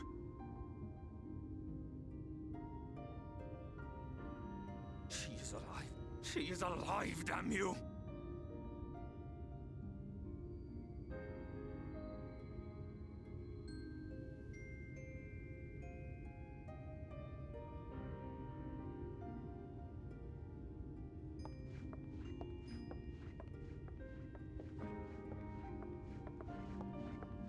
Forgive me for interrupting, but our scouts have apprehended an intruder. We thought perhaps he might be an associate of yours.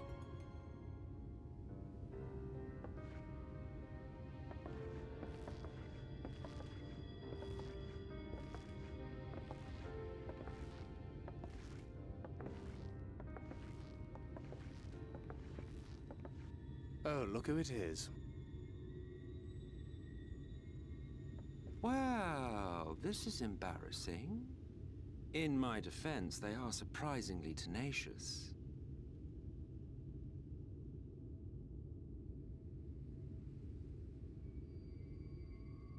So, what trouble have you gotten yourselves into this time?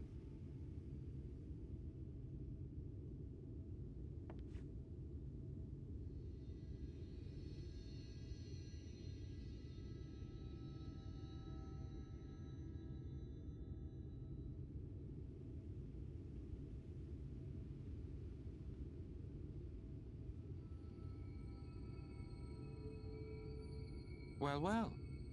What an intriguing turn of events. My condolences, by the way. 'Tis never easy to lose the ones we love.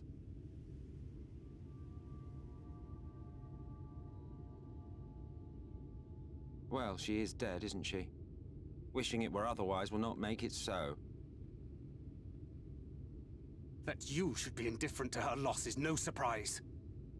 But to us, she was a friend. The best of friends.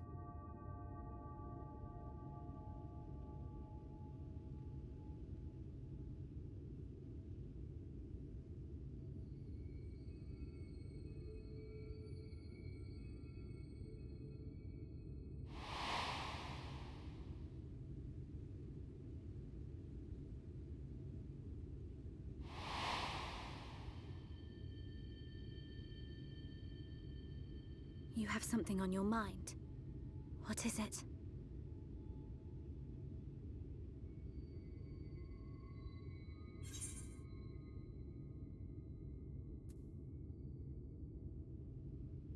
She fell. There was a powerful gust of wind as if from nowhere.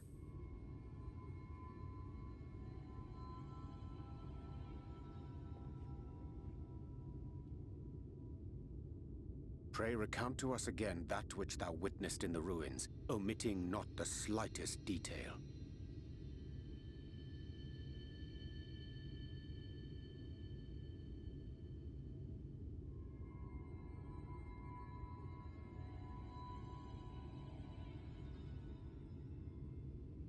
Flow. The teleportation magic she used to spirit us away from Uldar after the Bloody Banquet. I recall a similar gale in the tunnel before it took effect. Interesting. I thought I sensed a brief disturbance in the live stream. How reassuring to know it was not my imagination.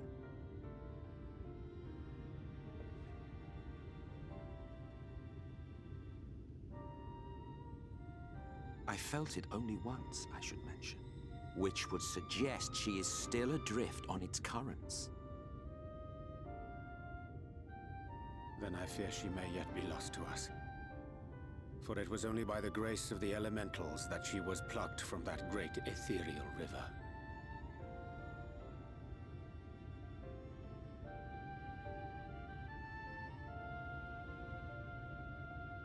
Ah, very well. I'll go and fetch her.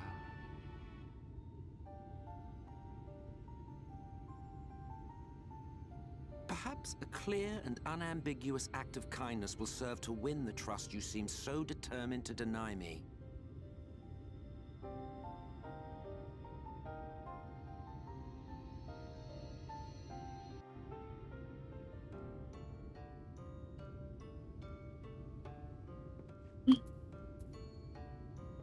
My favorite part of his of him being like, I guess I'll go do it, is just the way he sounds so put out. Literally no one asked you to, bud. You are volunteering your own time. You don't get to complain. Now then, if I'm to fetch her for you, I will require a suitable place to work. We must find somewhere that resonates strongly with a live stream. And by we, I mean you. To that end, I give you this, an ethereal lamp of my own design. Right?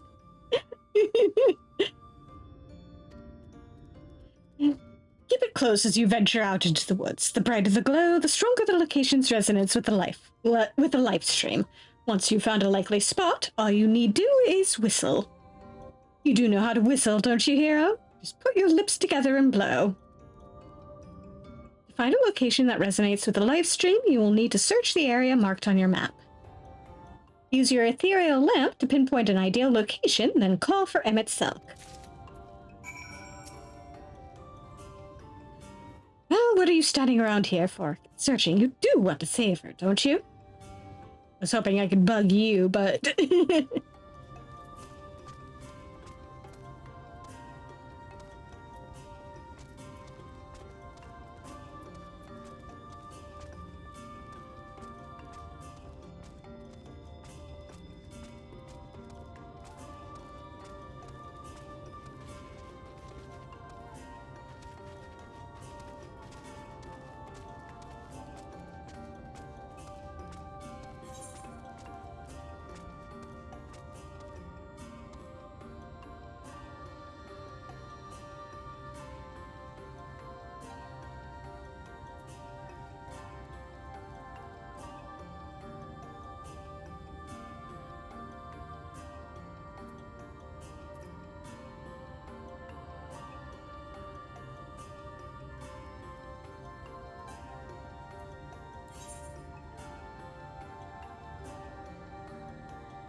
Alas, the game won't let us do that, but that would be hilarious. The lamp is dim, as if it might go out at any moment. Hot and cold.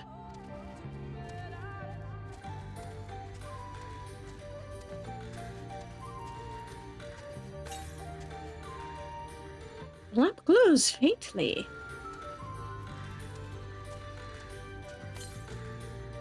The lamplight is near blinding. Perhaps now would be a good time to call for Emmett Selk.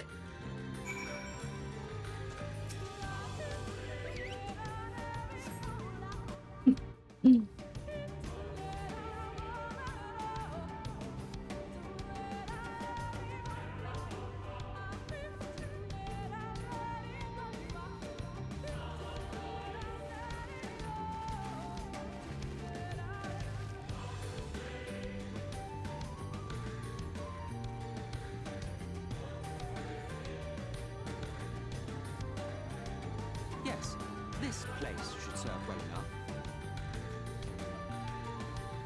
Might I have a little space? I need to concentrate.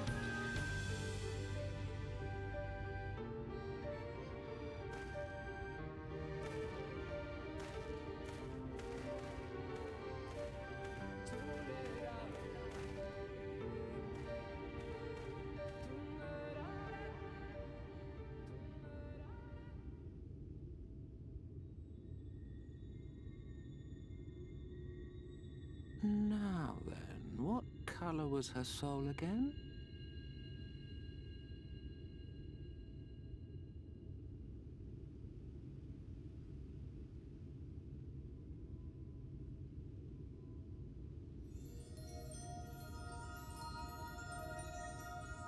Ah, there you are.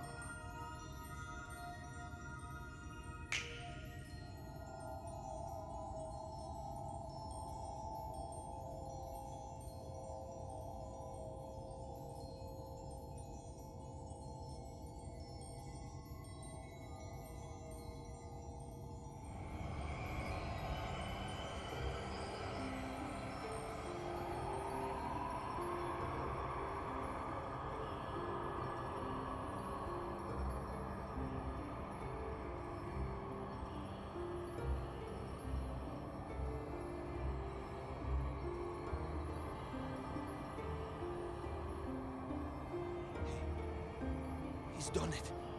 He's brought her back.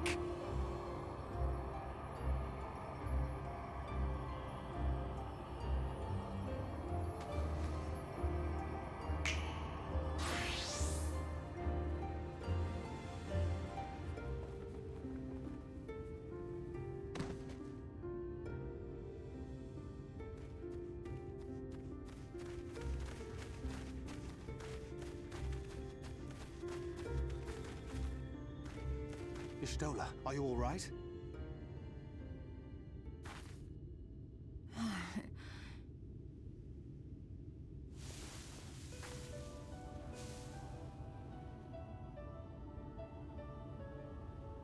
Yes, though I cannot imagine how.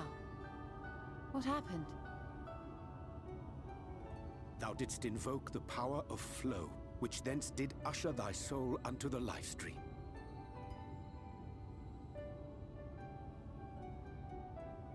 I wanted to save the antidote, and after that...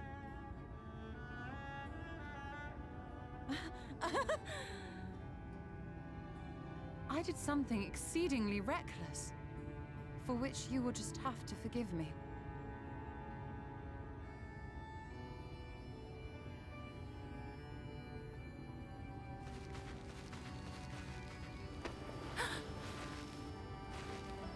Master Matoya! Oh, thank the heavens you're all right. I had nearly given up hope.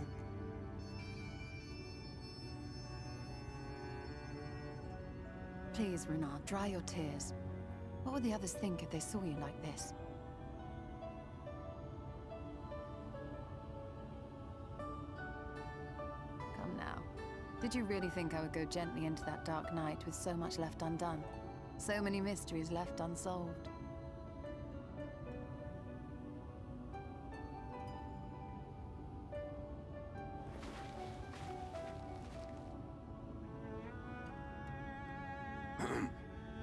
Is there aught you wish to say to me? A word of thanks, perhaps?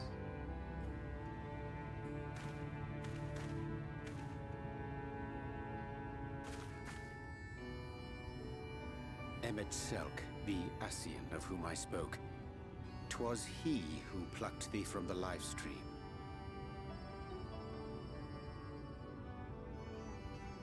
I see. Thank you.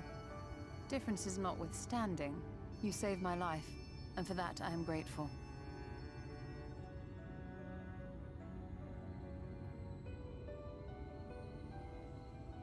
But let us turn our attention to more important matters, such as the Katana Ravel. You had better not have explored its depths without me.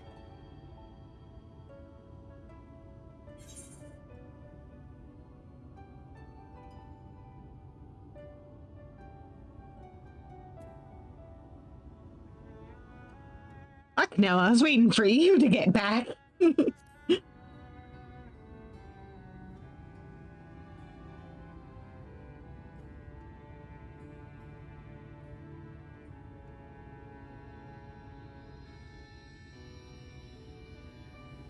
Well, Almet and the others should be pleased to see you in such uncharacteristically high spirits. Let us return to Fanow then, and discuss the coming expedition.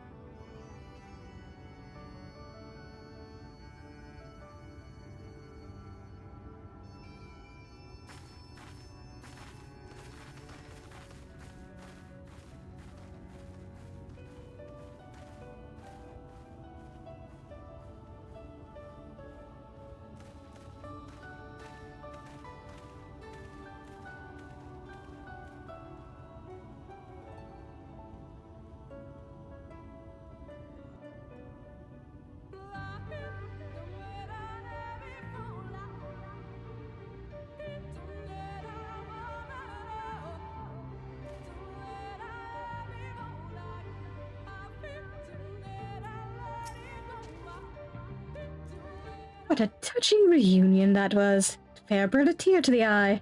But as we both know, such tender moments are nothing if not momentary. Before long, they will remember their many differences and return to squabbling.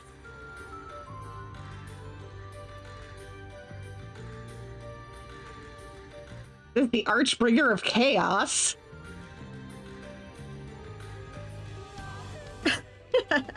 Flattery will get you nowhere, dear boy. But seriously, we Asians do what we do for the greater good, for the rejoining. Though we may sow the seeds of chaos, it is man who tends them, he who reaps their bountiful harvest. But I grow tired of these arguments. If you would kindly refrain from retorting and return to your customary brooding silence, I will take it as thanks for rescuing your companion and leave it at that. Now, we mustn't keep your friends waiting.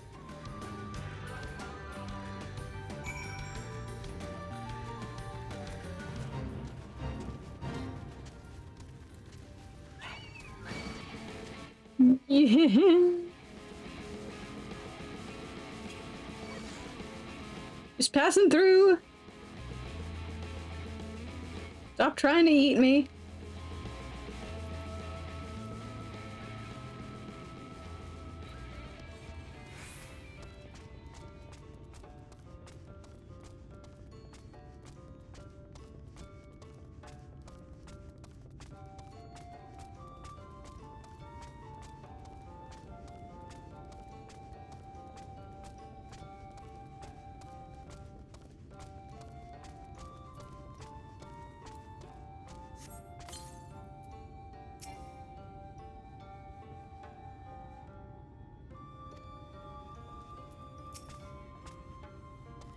My apologies for having to put you all through such an ordeal. I could see no other way to save the Knights Blessed. Happily, both they and I yet live, thanks to you. But our work here is not yet done. We must make ready to enter the Katana Ravel and put the Light Warden to the sword.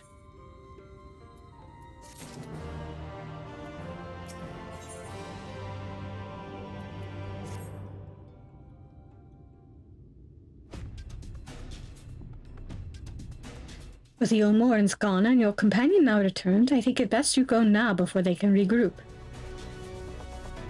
With magic flowing once more through the Great Pyramid of Uxnar, the entrance to the Katana Ravel should now be open. Before we leave, Oriange, did you discover anything that may suggest the Light Warden hides elsewhere? Nay, though we had but little time before the Ulmorans' most unwelcome arrival, we scoured the nearby environs and spoke once more with the one called Coriel. Having hearkened to her tale, it is my judgment that the sin-eater which her late mother did espy was indeed the being we seek, and that it most likely resided in the vicinity of Raktika Falls. In the absence of any subsequent sighting, I have no reason to believe our quarry hath sought out a new sanctuary, and given the considerable difficulty we face in reaching the falls, we may be certain it hath not been disturbed by man. Then our course is clear. We must navigate the Katana Ravel and make for Raktika Falls. Though you see it as but another obstacle to be navigated, the Katana Ravel is the oldest and most sacred of our temples. The accumulated knowledge of the Empire is said to reside within. So it's like the Library of Alexandria, got it. Knowledge which is rightfully yours, Salis of Ronka. You are welcome to explore. I fully intend to survey every elm of it, once our mission is complete. Are the Emperor still alive? He would be overjoyed to hear you say so. But I must warn you, though the way is open, it will still be heavily guarded. To discourage trespassers and test the worth of our allies, it had to be so. Be careful in there. Head east and you will find the path of azure flowers leading to the Ravel. I wish you safe passage through its halls.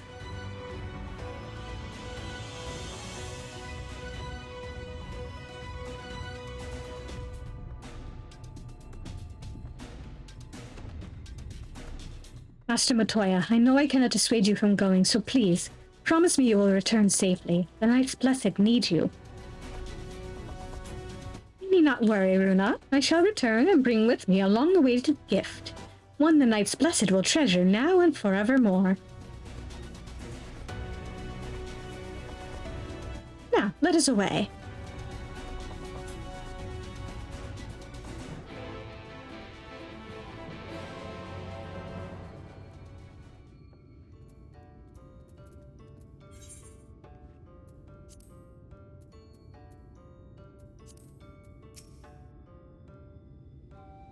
Lest you doubt, I won't be helping you do battle with the Light Warden. To accompany you thus is quite taxing enough. Now, if you've no further questions... Are there any other Asians here in the First? Not a single one. Happily, I'm quite content to mingle with the masses, and even if I did crave the company of my own kind, one might say we're understaffed at present. There are no strict rules governing how we work, though that has not been without its consequences. In the beginning, we were each responsible for a shard and free to do as we wished, but Igeorm's impetuous temperament showed us the folly in that. In light of her failings, we took to working in tandem as the situation demanded. Mitron and Logrief were supposed to take care of the First, of course. Alas, they were slain by the champions of this realm shortly before the Flood. Expendable though they were, I found them quite useful. But that is a tale for another time.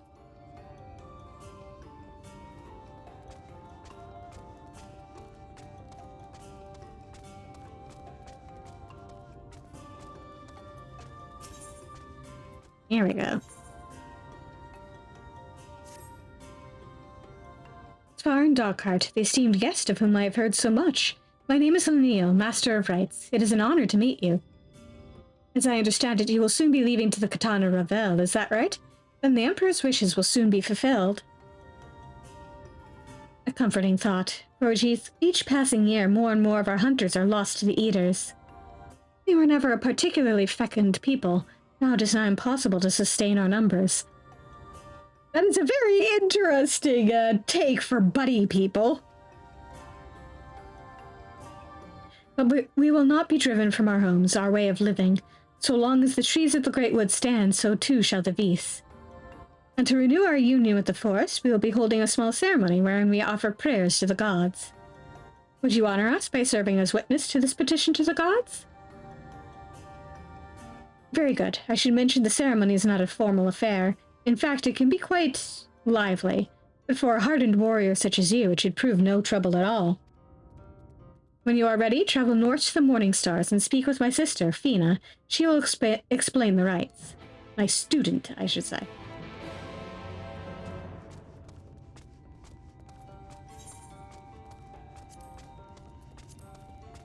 Hang on, guys. I got a side quest.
What business brings you to the Morning Stars?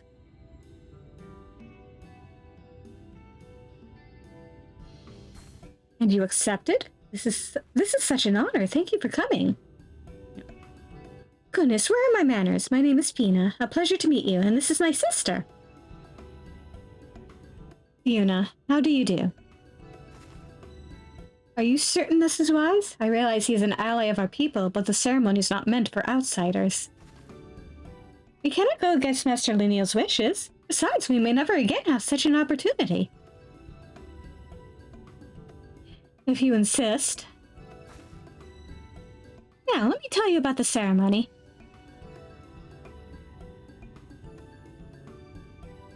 As Master Lenil has likely already explained, we will renew our bond with the Great Wood through prayer. To ensure our prayers reach to the gods, however, we must first beseech the spirits of the forest for aid. Once summoned, we must prove ourselves worthy through combat. Only then will our prayers be delivered unto the heavens. As witness to the rites, it is up to you to do battle with the spirits. If you are still willing, of course. Wonderful. This will be a ceremony to be remembered. Shall we begin then? Close your eyes and we will attempt to draw forth a spirit with our prayers.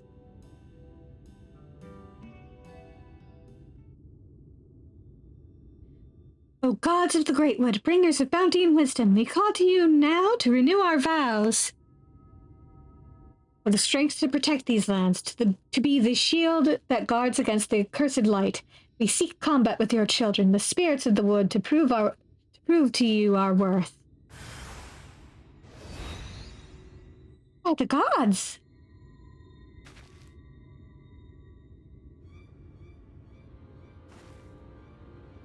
The spirits are of opposing forces, fire and ice. Terrible omen. Our prayers are enough to suppress their strength, but we cannot cast them out alone. Please, you must strike them down before they wander off into the woods.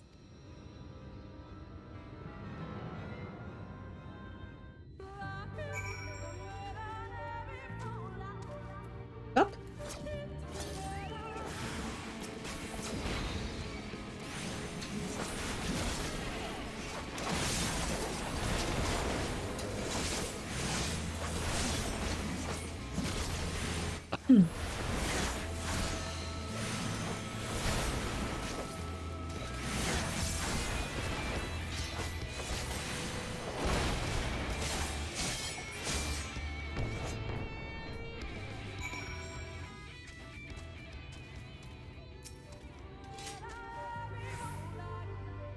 Thank you for your help, but in light of what we have witnessed, I think it best we call off the ceremony for now. Spirits of opposing elements is the most dire of omens. The discord between them would prevent our prayers from reaching to the gods. And this would not have happened were he not here. We may try again on the morrow, but he cannot be allowed to attend. Mister, please, he is our guest, handpicked by Master Lenil. My apologies, it seems your attendance was not meant to be. Would you go and inform Master Lenil of what happened? We must remain here and clear the altar.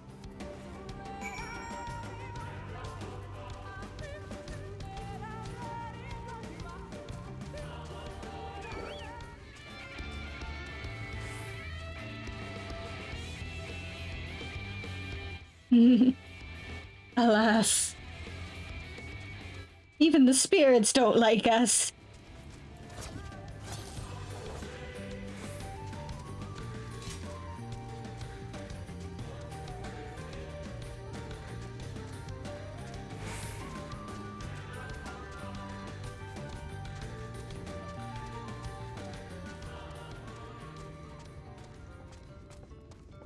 Right?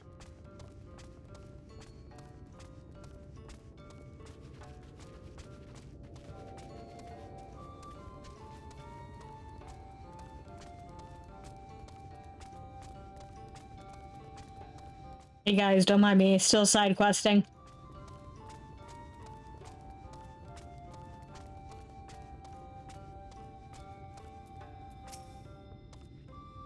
Back so soon? What of the ceremony? Fire and ice, thank goodness they were not hurt. It is never too late to begin the ceremony anew, but I fear the source of our troubles has naught to do with the spirits. Yep.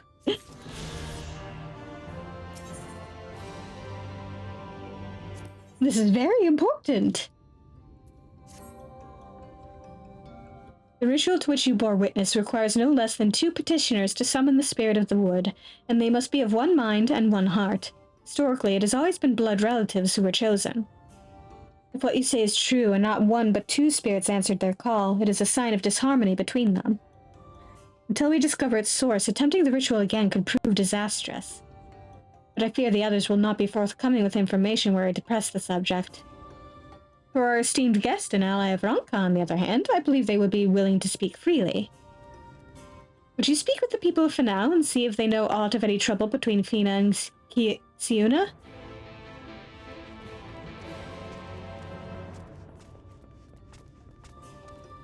Yep.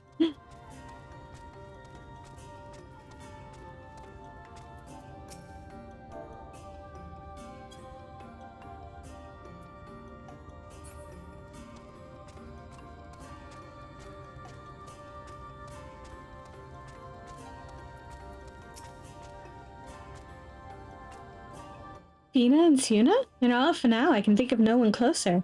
It's little wonder they were chosen to petition the spirits of the wood. In a sense, we consider all here to be family, but twins are said to have an especially powerful bond. Which is why it has been so strange to see them argue in recent days. They've not been the same since the children in Yulmore and soldiers breached the border.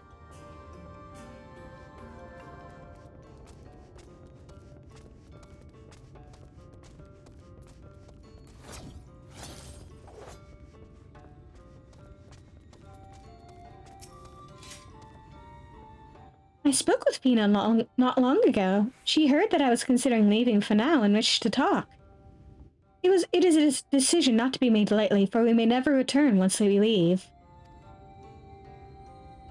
But now that you and your companions are here, I feel our duty has been fulfilled. I understand the ruins must be protected from the children, but what difference does one guard make?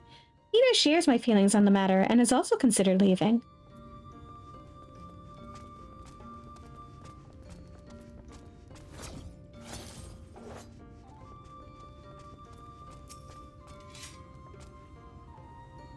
I speak with Siuna quite often, actually, about our history and duty to the late Emperor. We were once a nomadic people, or so the legends say, but Ixmaya, in her boundless love, sought to bless us with a home, and so she appeared before the Emperor of Ronka in a dream and bade him allow us into his kingdom. That is how we found our home and our purpose. Siuna is determined to protect both.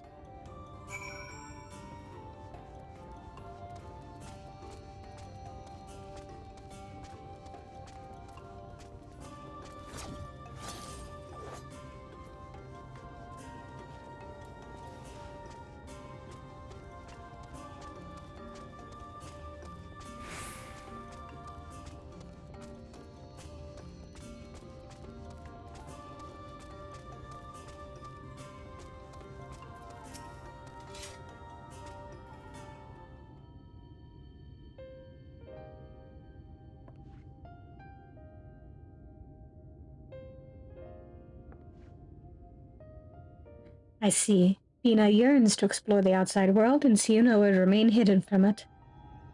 For as long as I can remember, they were inseparable. Fina's mirthfulness tempered by Siuna's pragmatism.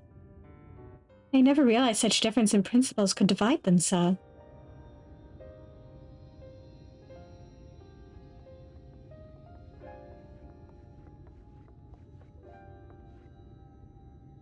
We have finished with the altar.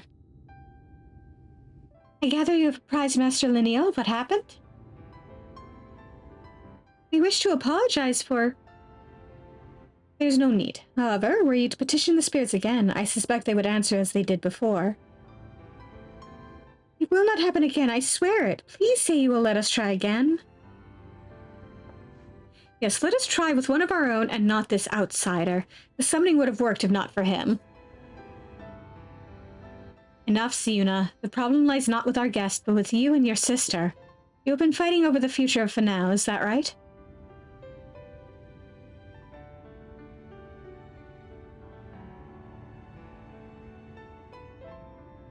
Family is not meant to agree on everything, but fail to respect your differences, and before long you will have no family at all. What would become of Fanow if the others shared in your contempt for one another? You are to prepare for another petitioning of the spirits, and I expect you to come to terms before then. If the ritual is to succeed, you must find harmony. I apologize for burdening you further, but may I ask you to accompany them?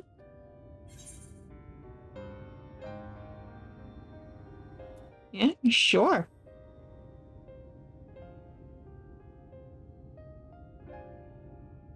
We will make this work, I promise.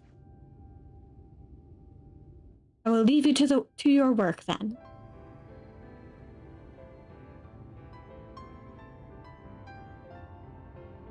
I fear you have a long day ahead of you.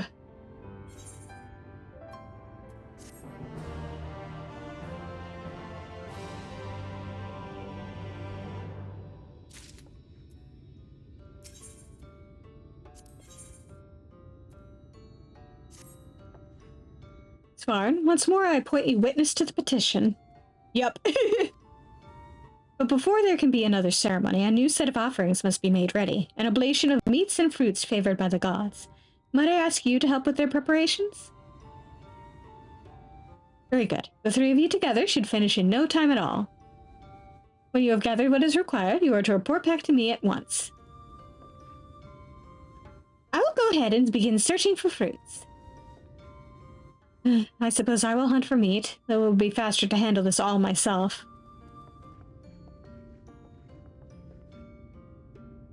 I never realized she had grown so cold. She's always been quite prideful and committed to protecting our traditions. I understand her reservations about permitting outsiders into our woods, but to be so unwelcoming even to allies of Ronka for whom we have waited all these years, it concerns me greatly. Meanwhile, Fina seems more than willing to be the perfect host, but now I wonder if her enthusiasm is genuine. With what you have learned from the others, perhaps now you can get through to Fina and Siuna. Convince them to speak of their troubles. Fina is by far the most stubborn of the two. Reach her with your words, and Fina too will open up to you before long.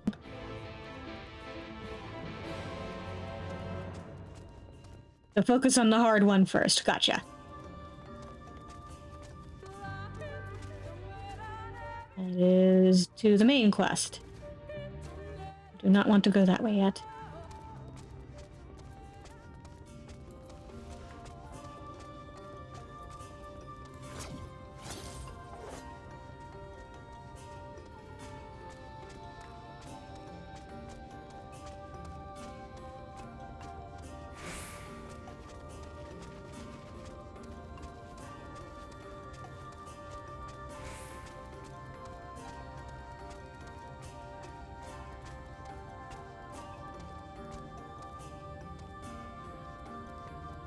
I've gotten lost.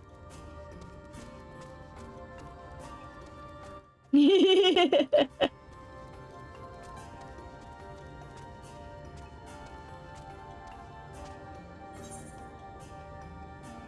would rather not play babysitter, but also he would rather not get lost in the fucking trees.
Again, she chooses you as witness. Well, let us get this over with.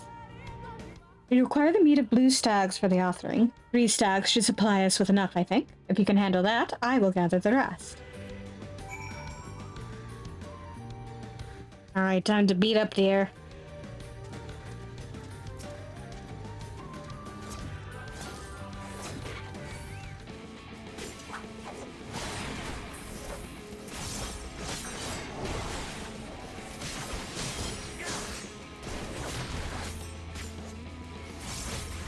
Yep.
Well?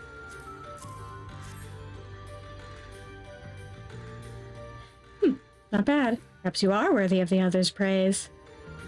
You are not quite as fast as my bow, though after all of my training, I would be surprised if you were. All that training, to provide for Fanow and protect the ruins. Growing up, I believed we would always be able to defend these woods on our own, but now... Never mind. Would you go and check on Fina? I will see if there's aught else worth hunting.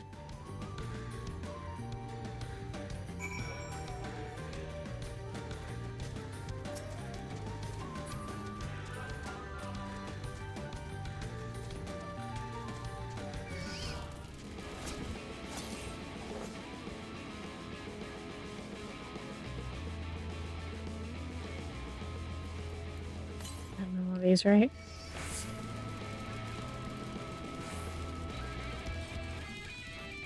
Skitter, skitter.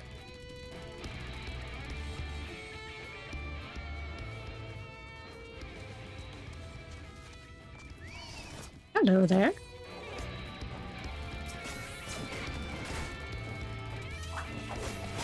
Don't care about you, plant.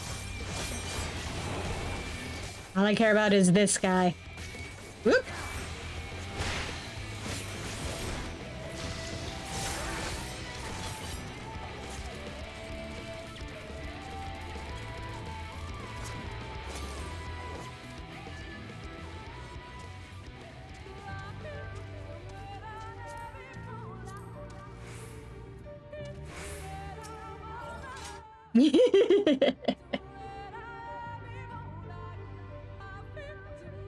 There you are. I take it Siuna's turned you away? You are more than welcome here. I'm having trouble finding suitable mushrooms for the offering. If you could bring me 3, I would be forever grateful.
Were you able to find anything promising? I was. Yes, these will do nicely, thank you. Never in my wildest dreams did I think I could work alongside one from outside the Great Wood. Yet here you are. Now I cannot help but wonder, what if the future of Fanow lies beyond our borders? The captain of your crystarium is Viis, yes? Those who leave our village are never to return, but she has proved they may yet go on to do great things. We could reach out to them, allow them to go freely between here and their new homes, perhaps even establish new settlements. The Viis would thrive, and the future of Fanow would be secure. That is how I wish to honor our duty to His Eminence, by finding our sisters who left the Great Wood. But that also means leaving behind Siuna. Oh, how I wish she would understand. I think it is time I talked with her. Siuna, she's in trouble!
You. Of course it would be you.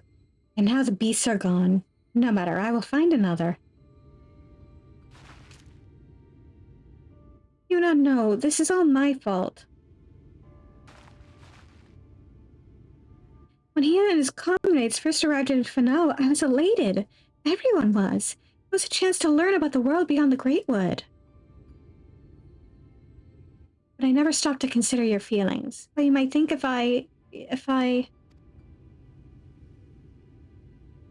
you left Fanow, I have always known of your desire to see the outside world. I have only myself to blame for not voicing my concerns. Times have changed, and with your arrival, the greatest of our duties to the late Emperor has been fulfilled. The ruins still require our protection, but perhaps we can find another way, one that does not require we sacrifice our freedom. It would be selfish of me to deny you your dreams for the sake of tradition. You will not be the first nor the last to leave Fanow. No matter where you go, we will always be family. Oh, see you, Na.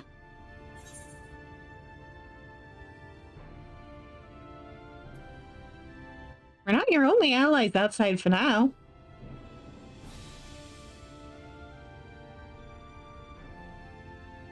What does he mean by this, sister?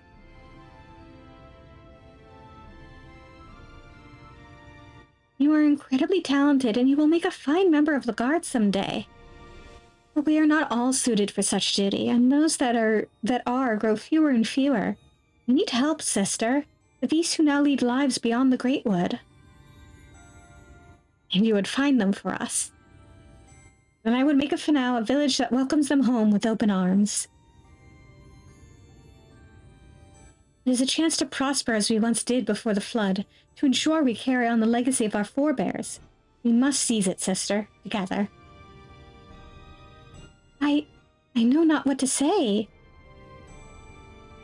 A word of thanks, perhaps, to our friend here. If not for him, we would still be at odds. Why, you almost sound sincere, sister. If you are done with your jokes, we should be heading back. Lemuel will be worried.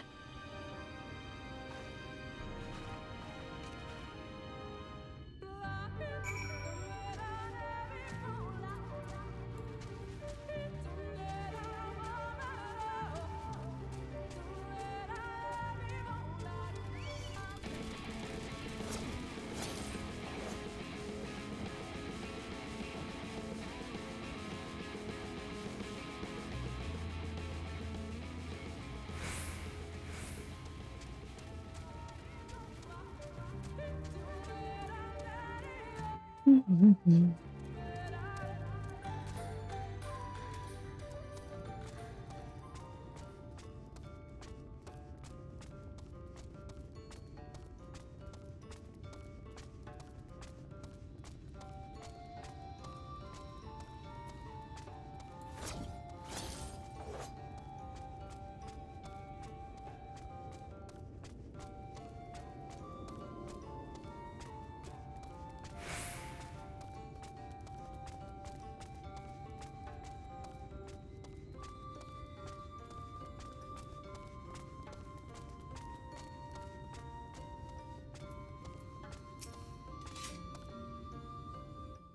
Now that you have the offering, it is time we talked. No need, Master Lineal. Fina and I are fine. Better than fine. Changes come quickly to Fanow, and we allowed it to divide us when we should have embraced it together. We have learned from our mistake and come to understand that, though we walk different paths, our goal is the same. That is all that matters in the end. Well, it is certainly good to see you two are back to your old selves. Well, we did have a little help.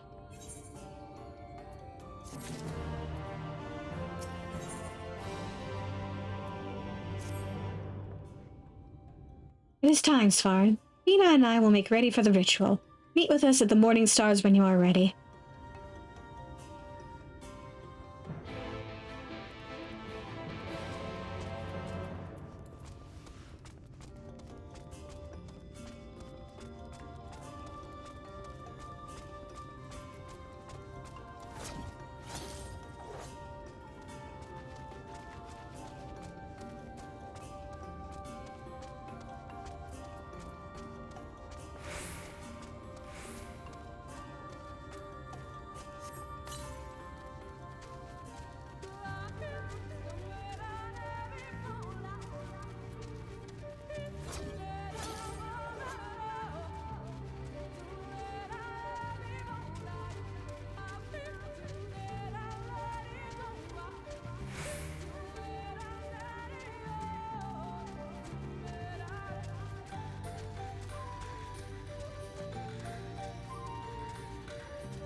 Let us begin.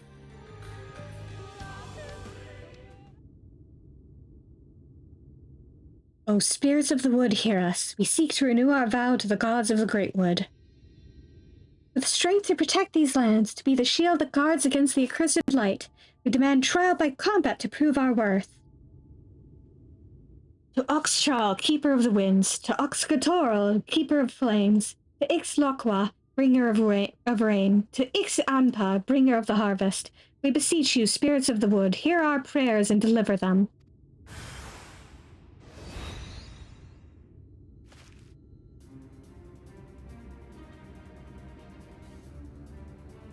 Spirit of lightning!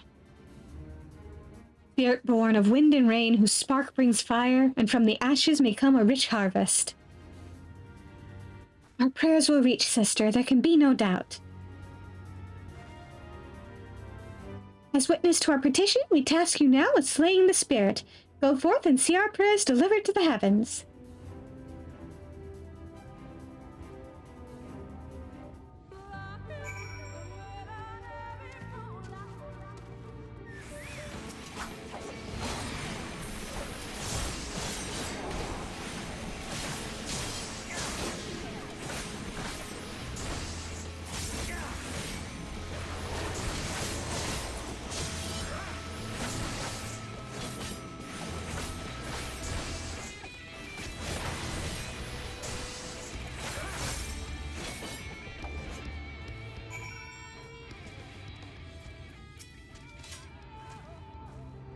The spirit is slain. You did it.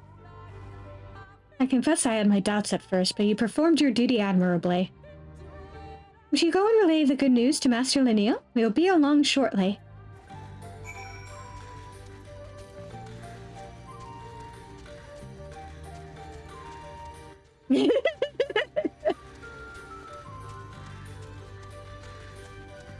I mean, I guess.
Siuna, I take it you were successful this time. Yes, Master Lineal. Everything is as it should be. Though we see the world through different eyes, it does not change how we feel about the Great Wood. In matters concerning Fanow, we are of one heart and one mind. And it is by the strength of your kinship that the Viis shall be blessed for years to come. As you know all too well, the fulfillment of our duty to the allies of Ronka has necessitated change, and no few of our number feel uncertain of the future. But I believe we have found the answer to our woes, the means by which we may see Fanow thrive once more. For centuries we have trusted none save our own, and that will prove our downfall, for none can survive in this world alone, not even the guardians of Ixmaya. There is much to be gained from opening our doors to the outside world, and your presence in Fanow has proven that. On behalf of all the Viis, you have our humblest thanks.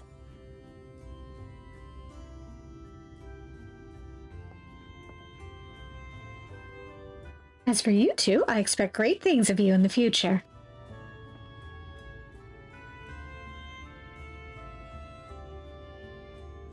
Thank you, Master Lineal. We will not disappoint you.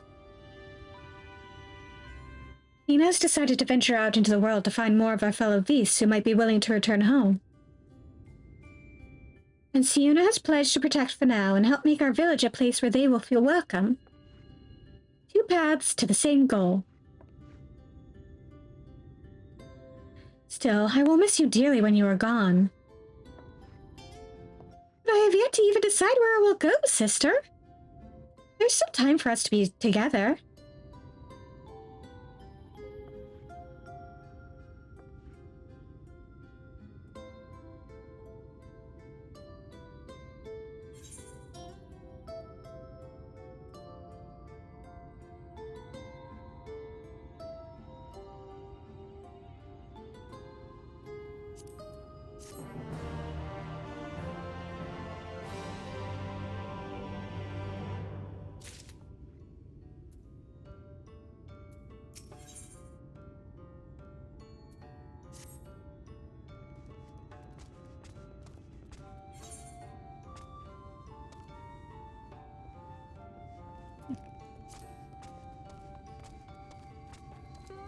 I'll pick that one up later.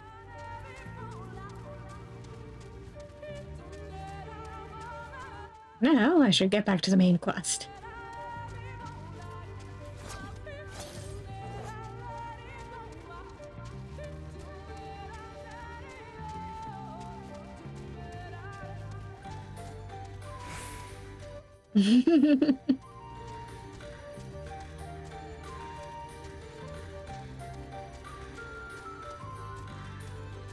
I want to get to Selena Light Warden.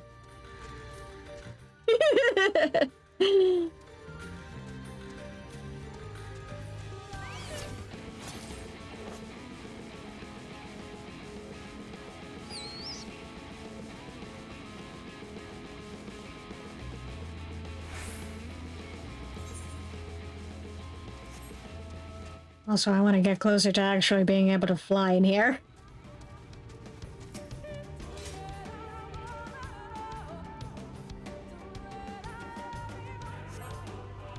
You can feel the aether flowing through the door. A gentle push may be all that's required. Our earlier efforts were not in vain, it seems. Stay on your guard, Svaran. We know not what awaits us inside.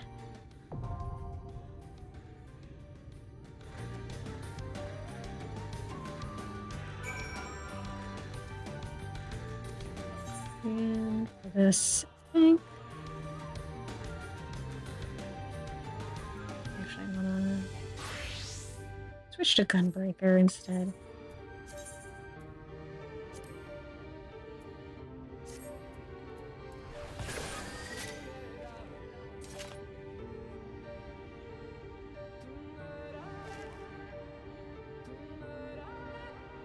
I saw they modified this glamour, by the way.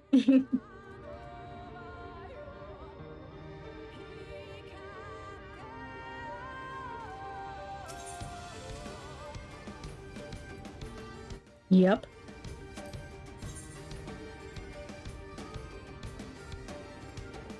Sorry, Thancred, I'm taking your place. I'm the tank now.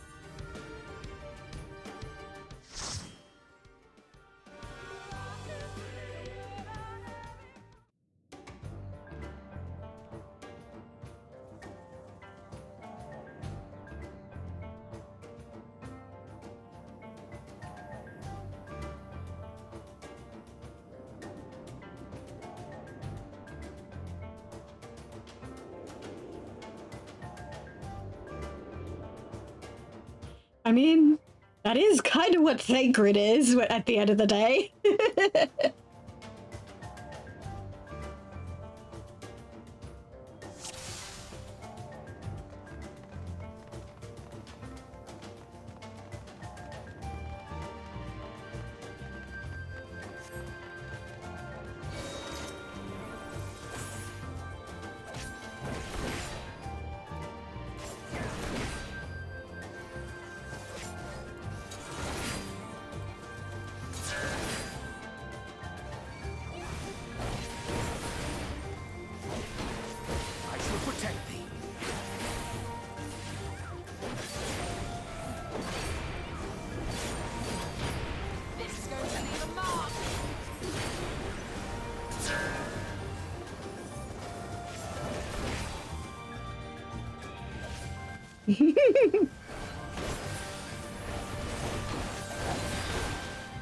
All the cool kids are doing it.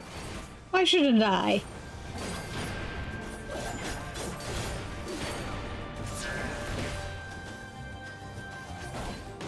Guys, please.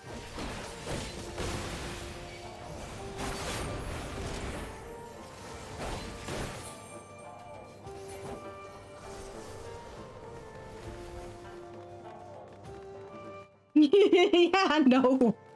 Apparently not. Some of you guys are supposed to be smart.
I hate being such a squishy tank.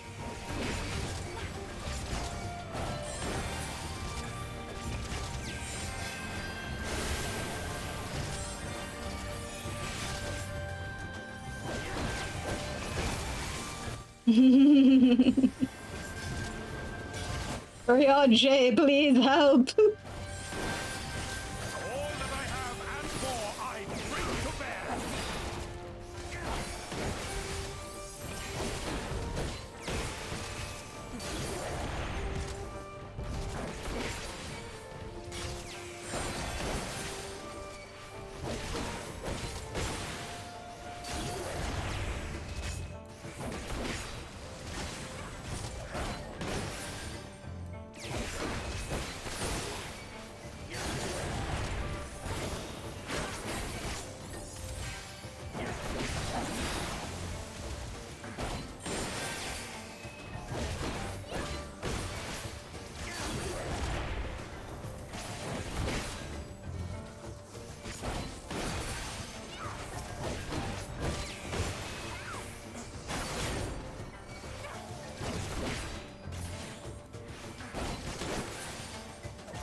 You guys are really bad at this.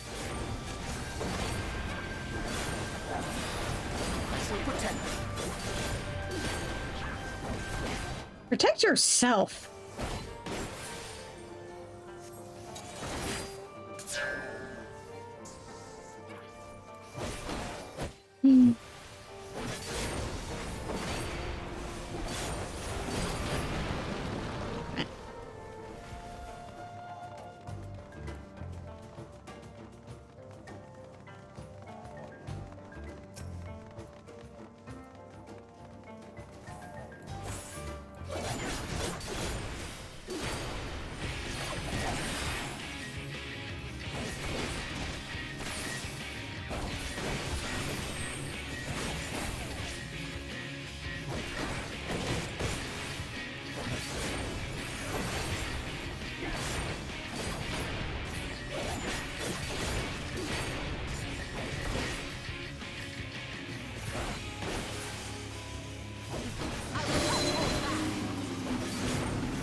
So not used to doing this from this angle.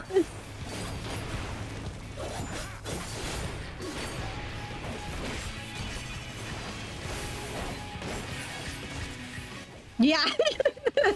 They know to avoid this statue.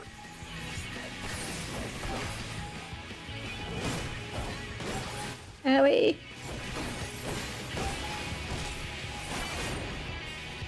Hurry on, Jay. I'm so squishy.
I mean, yeah, it kind of is, isn't it?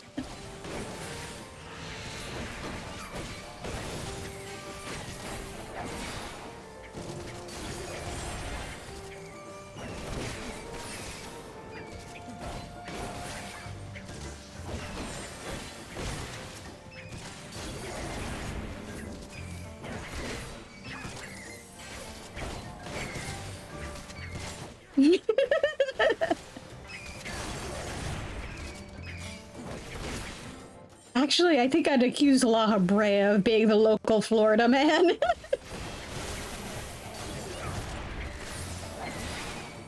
That man was always getting up to weird shit. Or rather, that acid, I should say.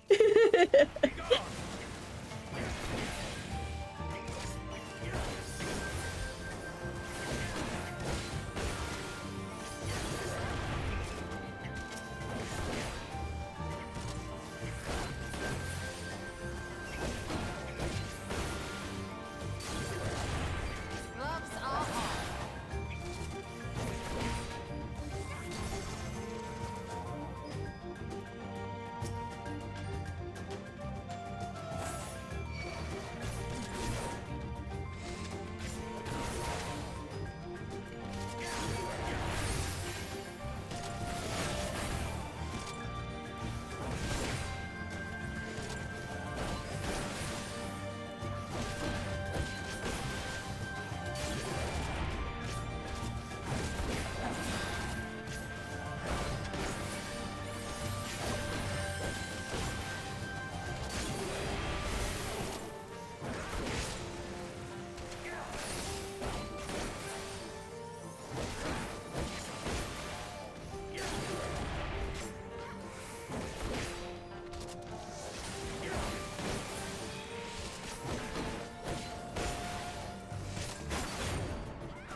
Gloves are off.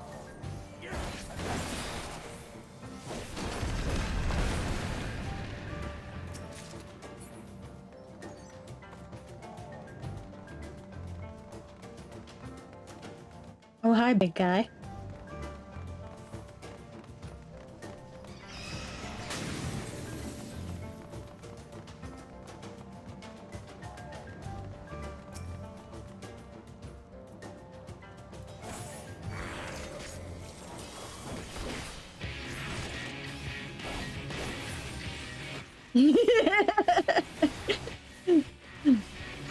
Why? What's wrong with Bat Squash?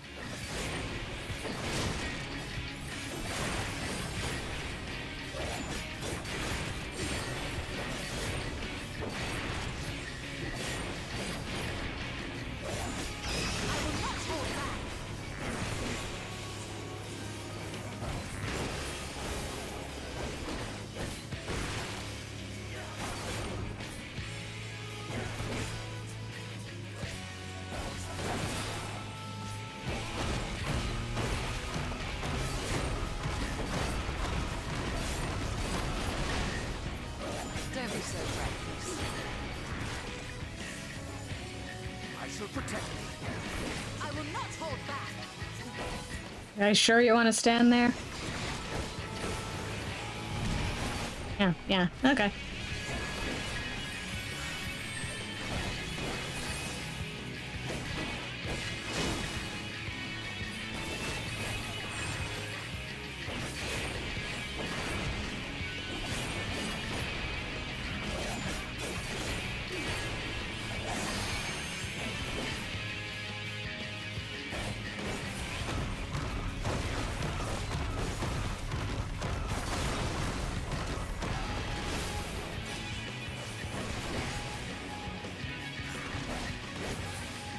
I'm following you guys. Minfilia, please.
Down the falls.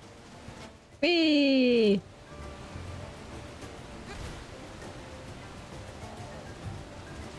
Whee!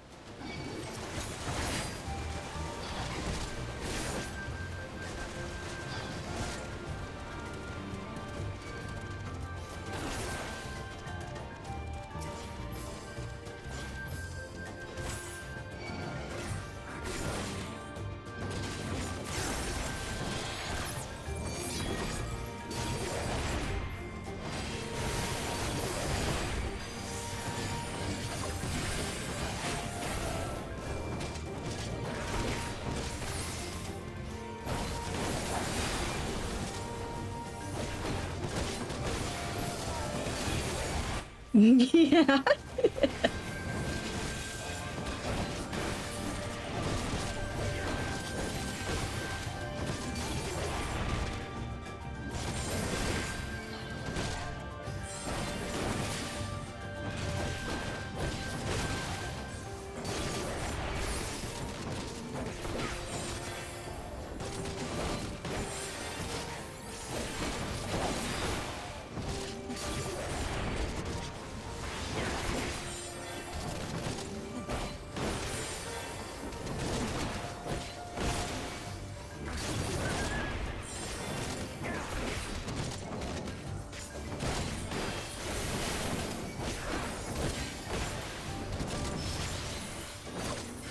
Gloves are off.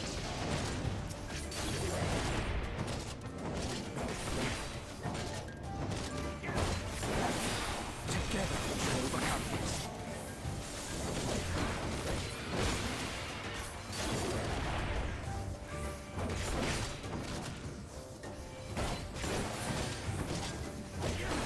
I will not hold back.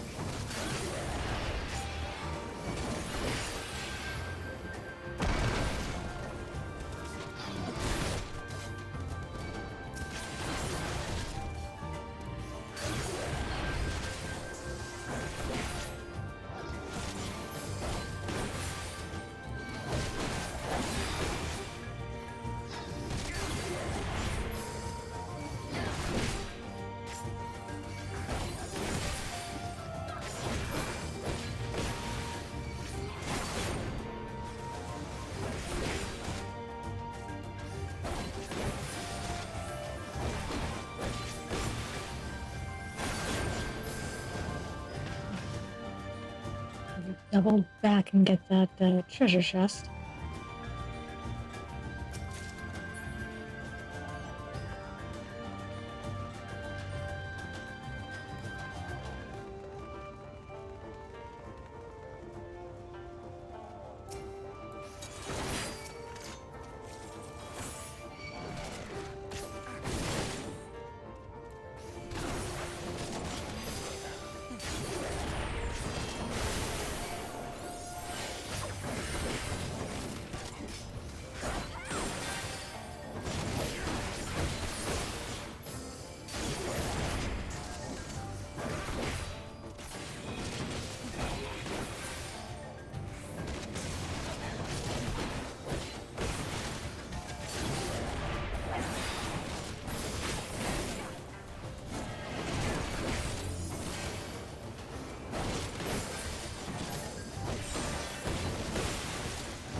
Yeah.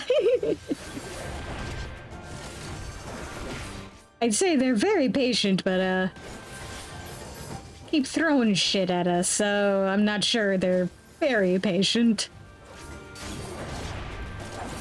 Be gone!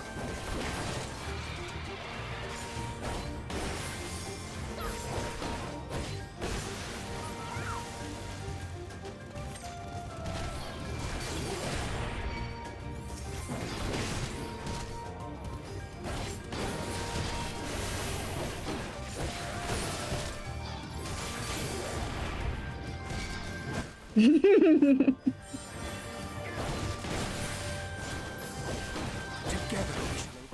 these are apes, tomatoes isn't what I would have thought of.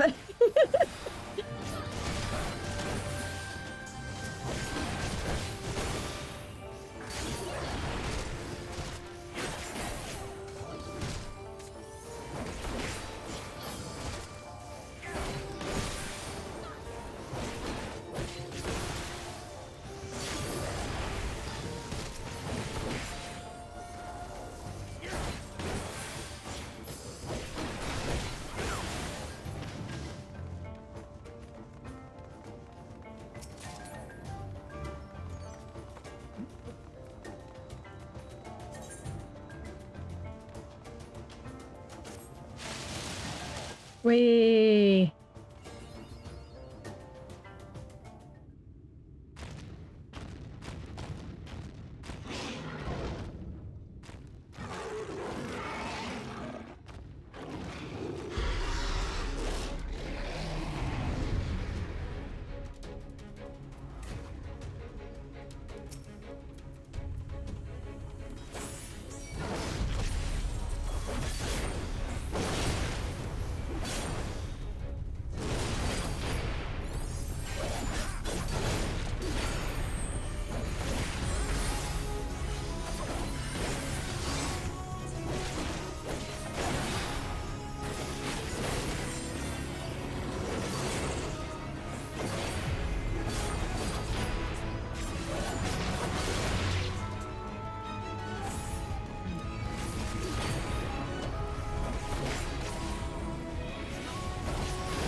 Come on, guys.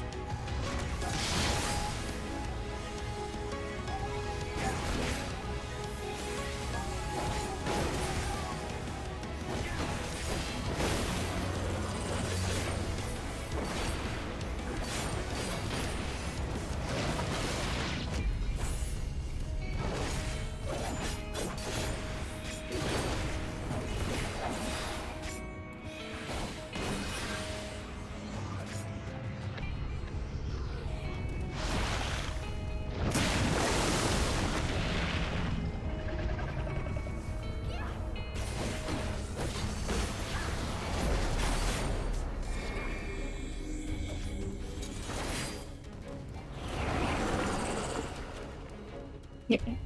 In here.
think so. At least I've never seen it do that.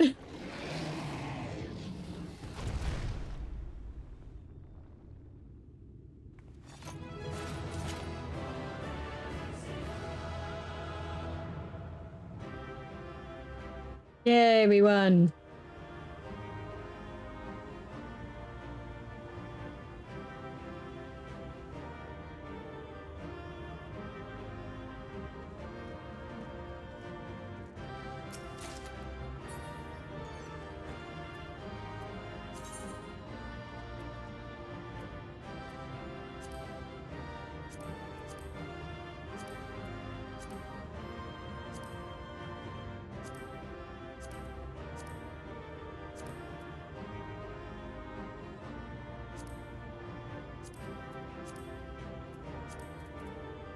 Arrange my inventory a little bit.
The Light Warden is dead.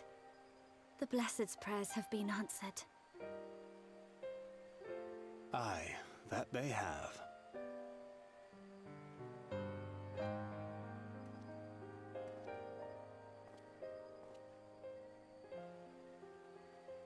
His condition yet troubleth thee?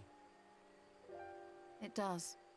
Though he shows no immediate signs of corruption, the danger remains. He must be told.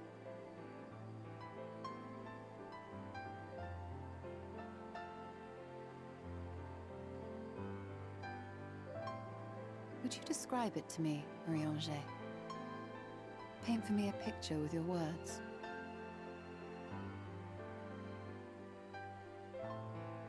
A sea of shimmering stars. Diamonds strewn across a raven gown. Boundless and beautiful. 'Tis an exquisite sight, not unlike that of the source. Calm and gentle and forgiving. I can see it. For however deep the void, or wide the expanse, there is no shore so distant as to be beyond the reach of light. Ominous though that may sound, given our present travails.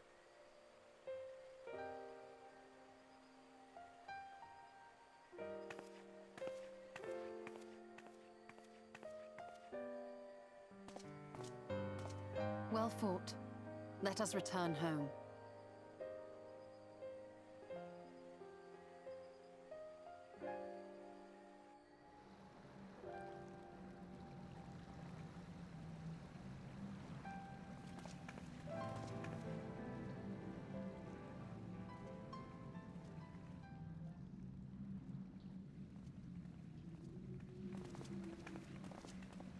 The murals. If I am not mistaken, they predate the Empire. How can you tell? A peculiarity of the paint. Most are made from mineral-based pigments, but whatever was used here is older than anything I have ever seen. According to Almet, this sanctuary was built to preserve the wisdom of the ancients. What events do these murals commemorate, I wonder?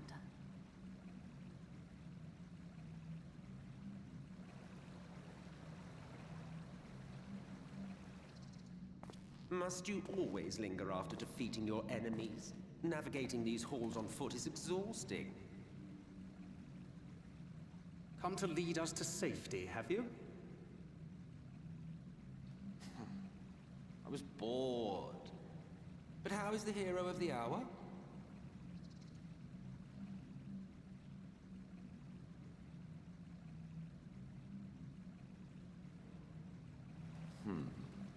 Fighting fit, I see. Keep up the good work. You're plotting something. Every hour of every day. But never you mind about that. As I have told you 1,000 times before, I like to watch. Nothing more. Well, I would quit this place and I suggest you do the same. There is yet work to be done.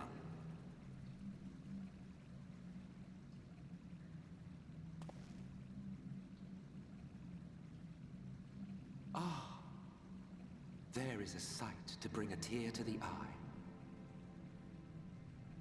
You recognize these scenes?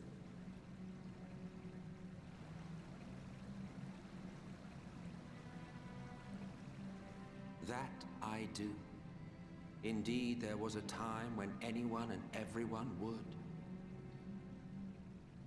Until one calamitous day when the world was divided across 10 and 3 reflections, sundering the land and all who dwelled upon it.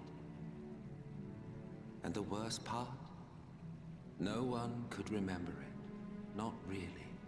Just fragments and fleeting memories of an achingly familiar world.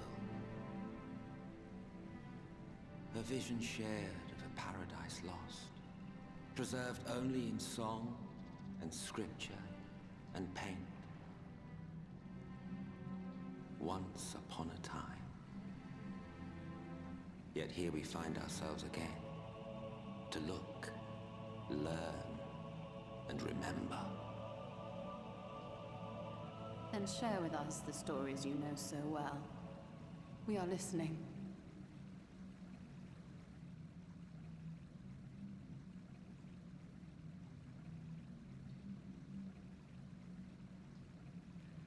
Before the Great Sundering, there was one world.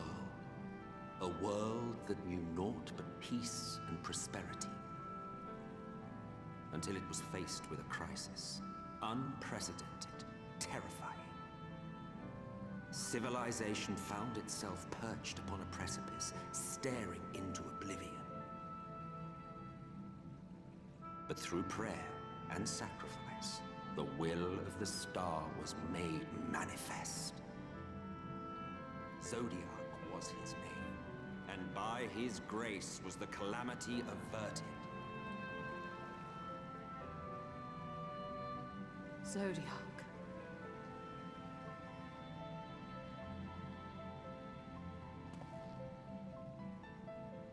A savior mighty and magnificent, deserving of reverence and gratitude.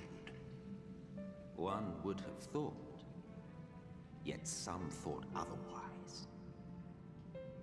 From the fears of these naysayers would rise Hydaelyn, she who was to serve as his shackles, to bind him and hold him in check. And so they fought, and they fought, and they fought, and in the end, Hydaelyn was victorious. With all her strength, she smote him, dealing a blow so devastating that it split the very fabric of reality. And thus was Zodiac banished and his being divided. That concludes today's lesson on long-forgotten history. Though I imagine your mother would offer a rather contradictory account, as is her wont.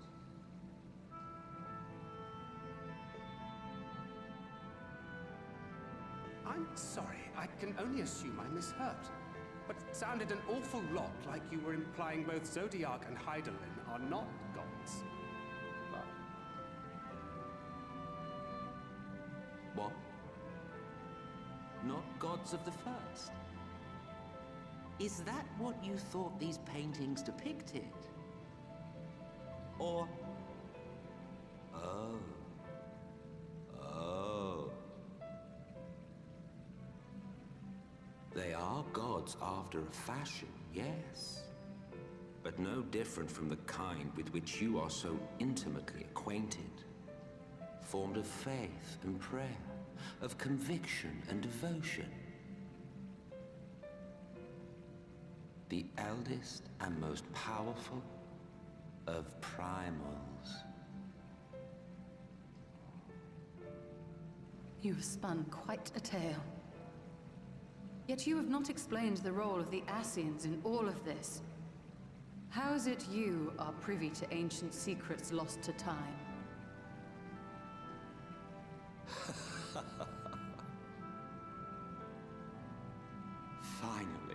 Finally you asked the right question.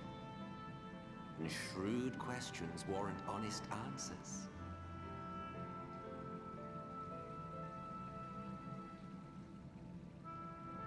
We Ascians know because it is our history, our story.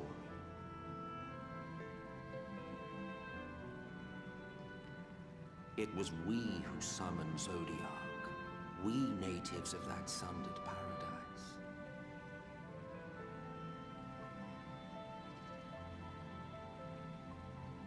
Now, do you see why we yearn for the great rejoining?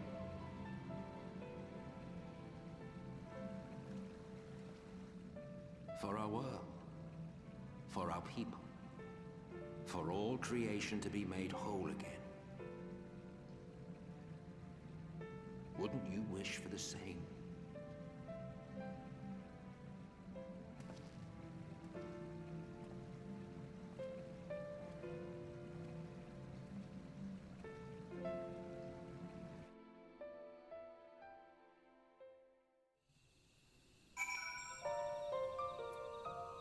Stupid fucking rave. That was an enlightening experience, but not in the way I had hoped. Do you suppose there is any truth in Emmett Selk's claims?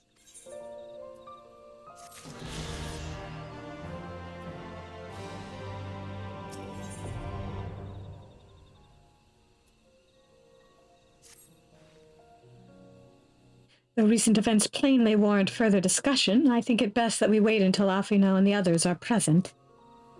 Emmett Selk included. How convenient that he should choose this moment to keep to the shadows. Well, no matter. For the present, we should return to Fanow and make certain of the Ulmoran's withdrawal. After that, Slitherbow.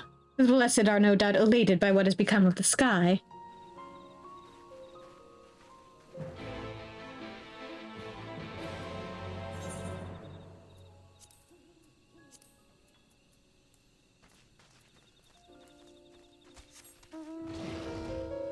I can fly!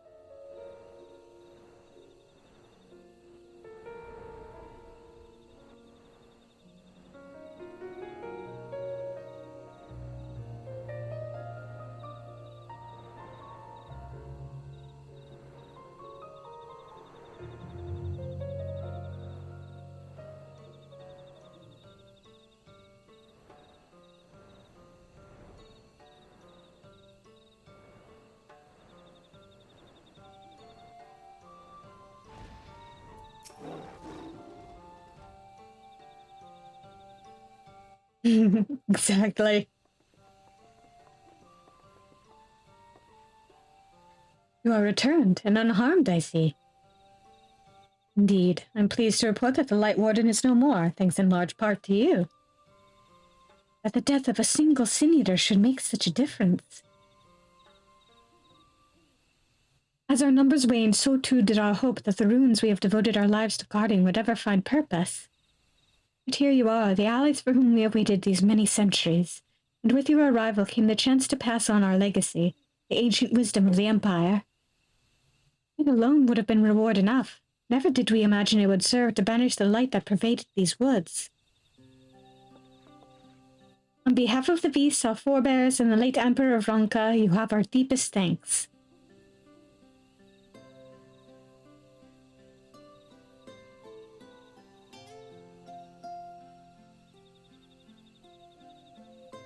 It is we who should be thanking you. Our journey through the Katana Ravel proved most enlightening. To be privy to such knowledge is an honor, one for which we never hoped. Please, you need not be so humble. We but do our duty as decreed by the late Emperor. Would that he were still with us to express his gratitude in person. But sister, does this not mean our duty is fulfilled? To our allies, perhaps, but the ruins cannot be left unguarded. So long as we live here in these woods, the secrets of Ronka must not fall into the wrong hands.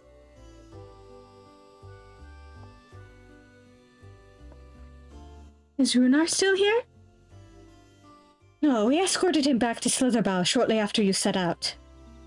If you would return to the Knights Blessed, we will not keep you any longer. I suspect they would be glad of your company.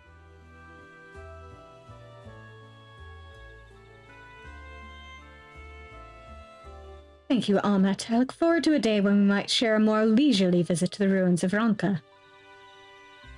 We will await your return, then.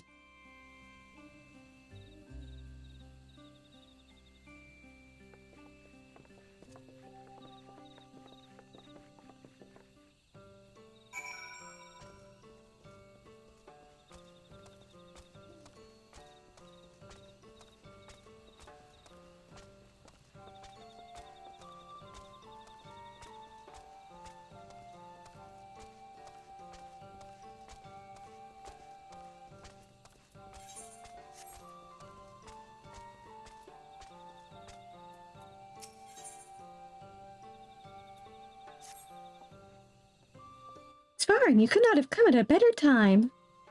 You and I have been given leave to explore beyond the borders of Ixmaya. As we know nothing of what lies past the borders of the Great Wood, I suggested she visit somewhere close to home, Slitherbough. Oh hey, I'm heading that way. For us to go alone will likely incite panic. In your company, however, they might be at ease. I apologize for this abrupt request, but we would be most grateful if you could introduce us to the people there. Then it is settled. We will await you at the Wild Fete near the entrance to Slitherbough.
If you know these two, would you mind?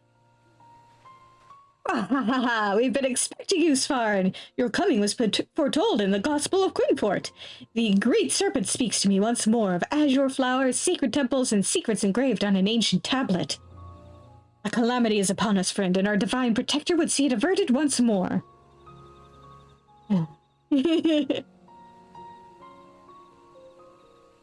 He was hell-bent on coming here and somehow dragged me along with him, though I wasn't exactly inclined to stay behind, seeing as how his visions have been right before.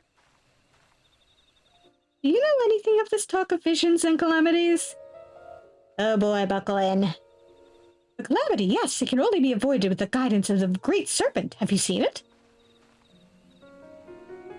We do not know this Great Serpent, but if it's If it is snakes you seek, you will find them along the banks of Meryl's Regret. Yes, it makes sense it would be near water. After all, it was at Lake Tusi Mekta that we first met. Oh, great serpent, your servant comes for you! Wait, it is not safe to go alone in these woods. I apologize for his unusual behavior. He means well. Perhaps, but just such recklessness can prove fatal. Svaran, would you go and make sure they are safe? While you see to them, I will take this one to Fanow.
I'm glad to see you are unharmed, great serpent. Scream! He refused to leave without that thing. I presume this is the great serpent he was looking for? I beseech you, give me a sign. What calamity would threaten the forest? We should return to Fanow and consult Master Linneo. She will know how to handle this.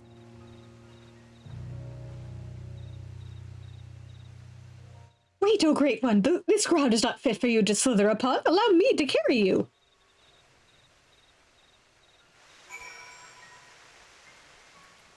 It's great to see the great serpent again.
They bring with them 2 guests from Slitherbough. Very well, let us see what they have to say.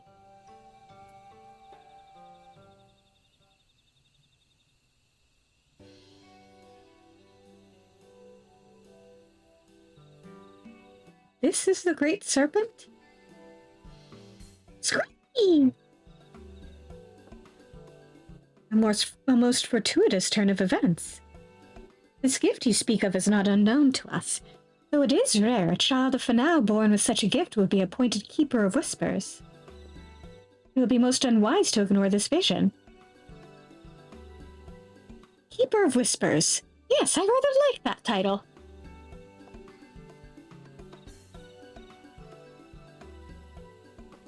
He also spoke of a monstrous snake in the lake to the west. Perhaps he meant the legend of Lozadal and its battle with the winged serpent? There are a number of tablets in the Great Pyramid of Uxner which tell of such tales. The one we seek may be among them. However, only the Emperor or one of sufficient status may pass through those hallowed halls. As bearer of the Seal of Ronka, you have been granted leave to enter. If you would bring me the tablet, I can decipher its writings. Might I accompany him? Not inside, of course, but close enough to see the temples I have beheld in my visions. We can escort you, but you must not run off as you did before.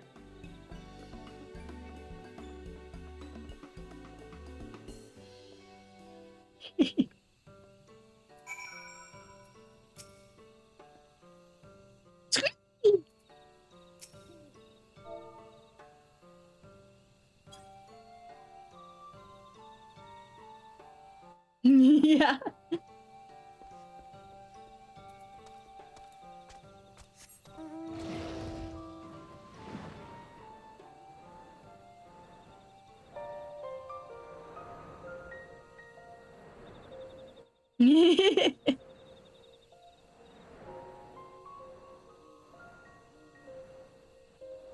Yeah, something tells me that they might not get along the best.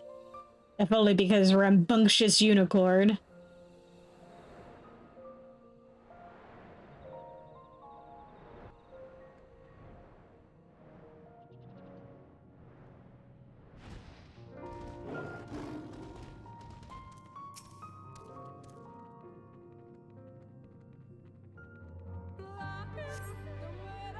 Though you cannot read its script, you see the image of a snake is engraved on the tablet. You took it away in your clothing for safekeeping.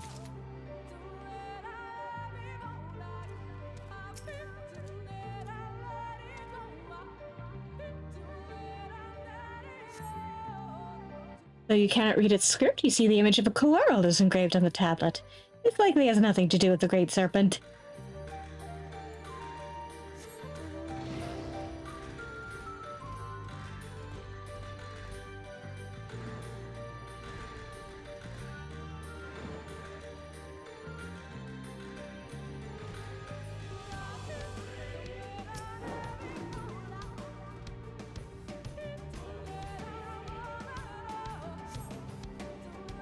Though you cannot read its script, you see the image of a Namazu is engraved on the tablet. This likely has nothing to do with the Great Serpent.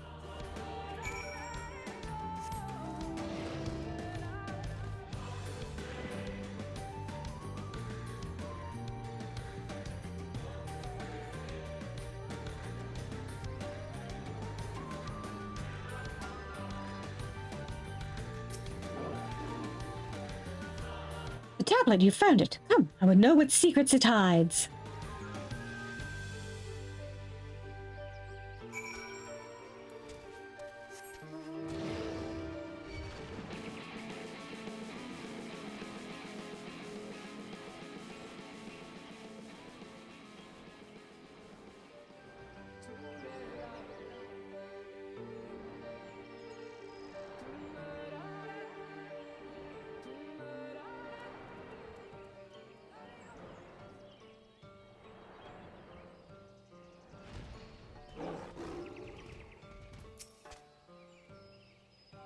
How did you fare in the Great Pyramid? Yes, this is indeed the tablet we were looking for. A moment while I pore over its writings.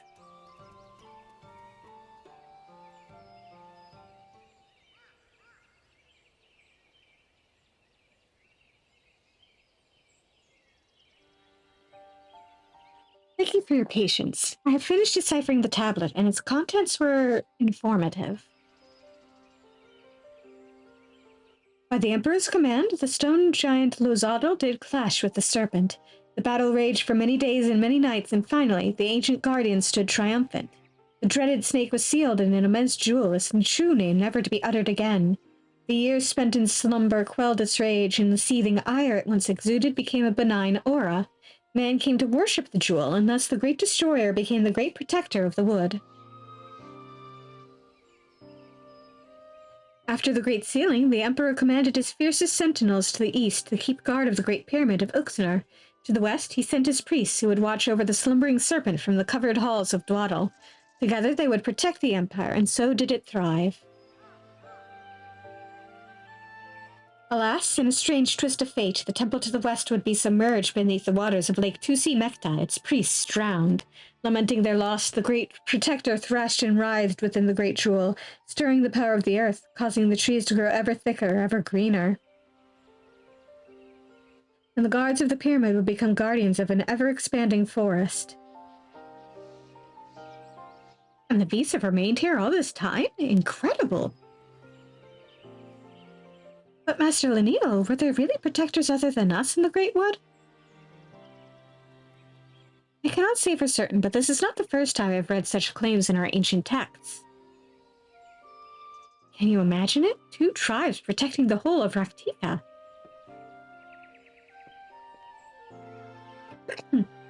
Even assuming they existed, we would have no way of tracing their lineage, but I do not think these priests are who we were meant to find. For one who shares their gift and reverence for Ronka now stands before us. We would be honored to work alongside you in protecting Raktika and the ruins of Ronka.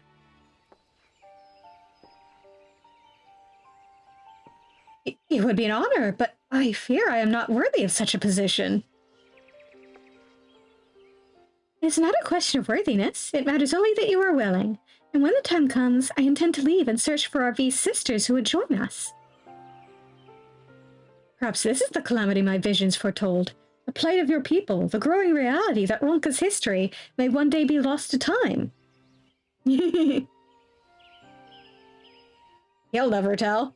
And the Great Serpent has chosen me to be your savior, a new Keeper of Whispers to protect and serve the Great Wood.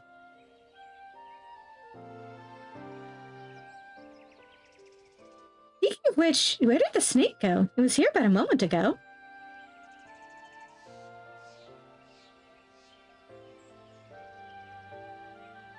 Return to slumber, no doubt. But should the Great Serpent have need of us again, I will be here waiting, listening.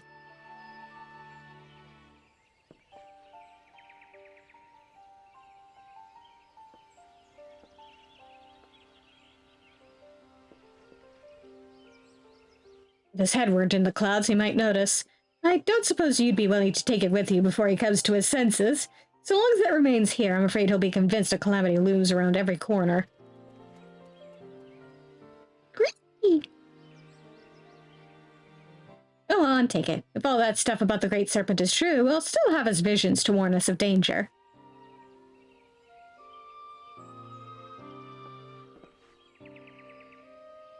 It would seem friends of Fanow can be found closer to us than I dared hope. I will consult our chieftainess that we may formalize an alliance with Slitherbow. An alliance, yes! We will protect Raktika as they did in the days of the Empire. Villages of the East and West working together as one!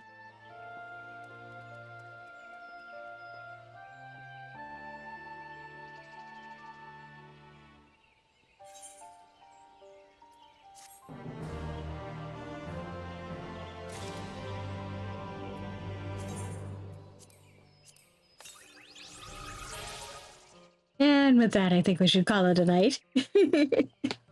Thank you all for coming, and have a good evening, everybody. And if you're staring down the winter storm, stay safe.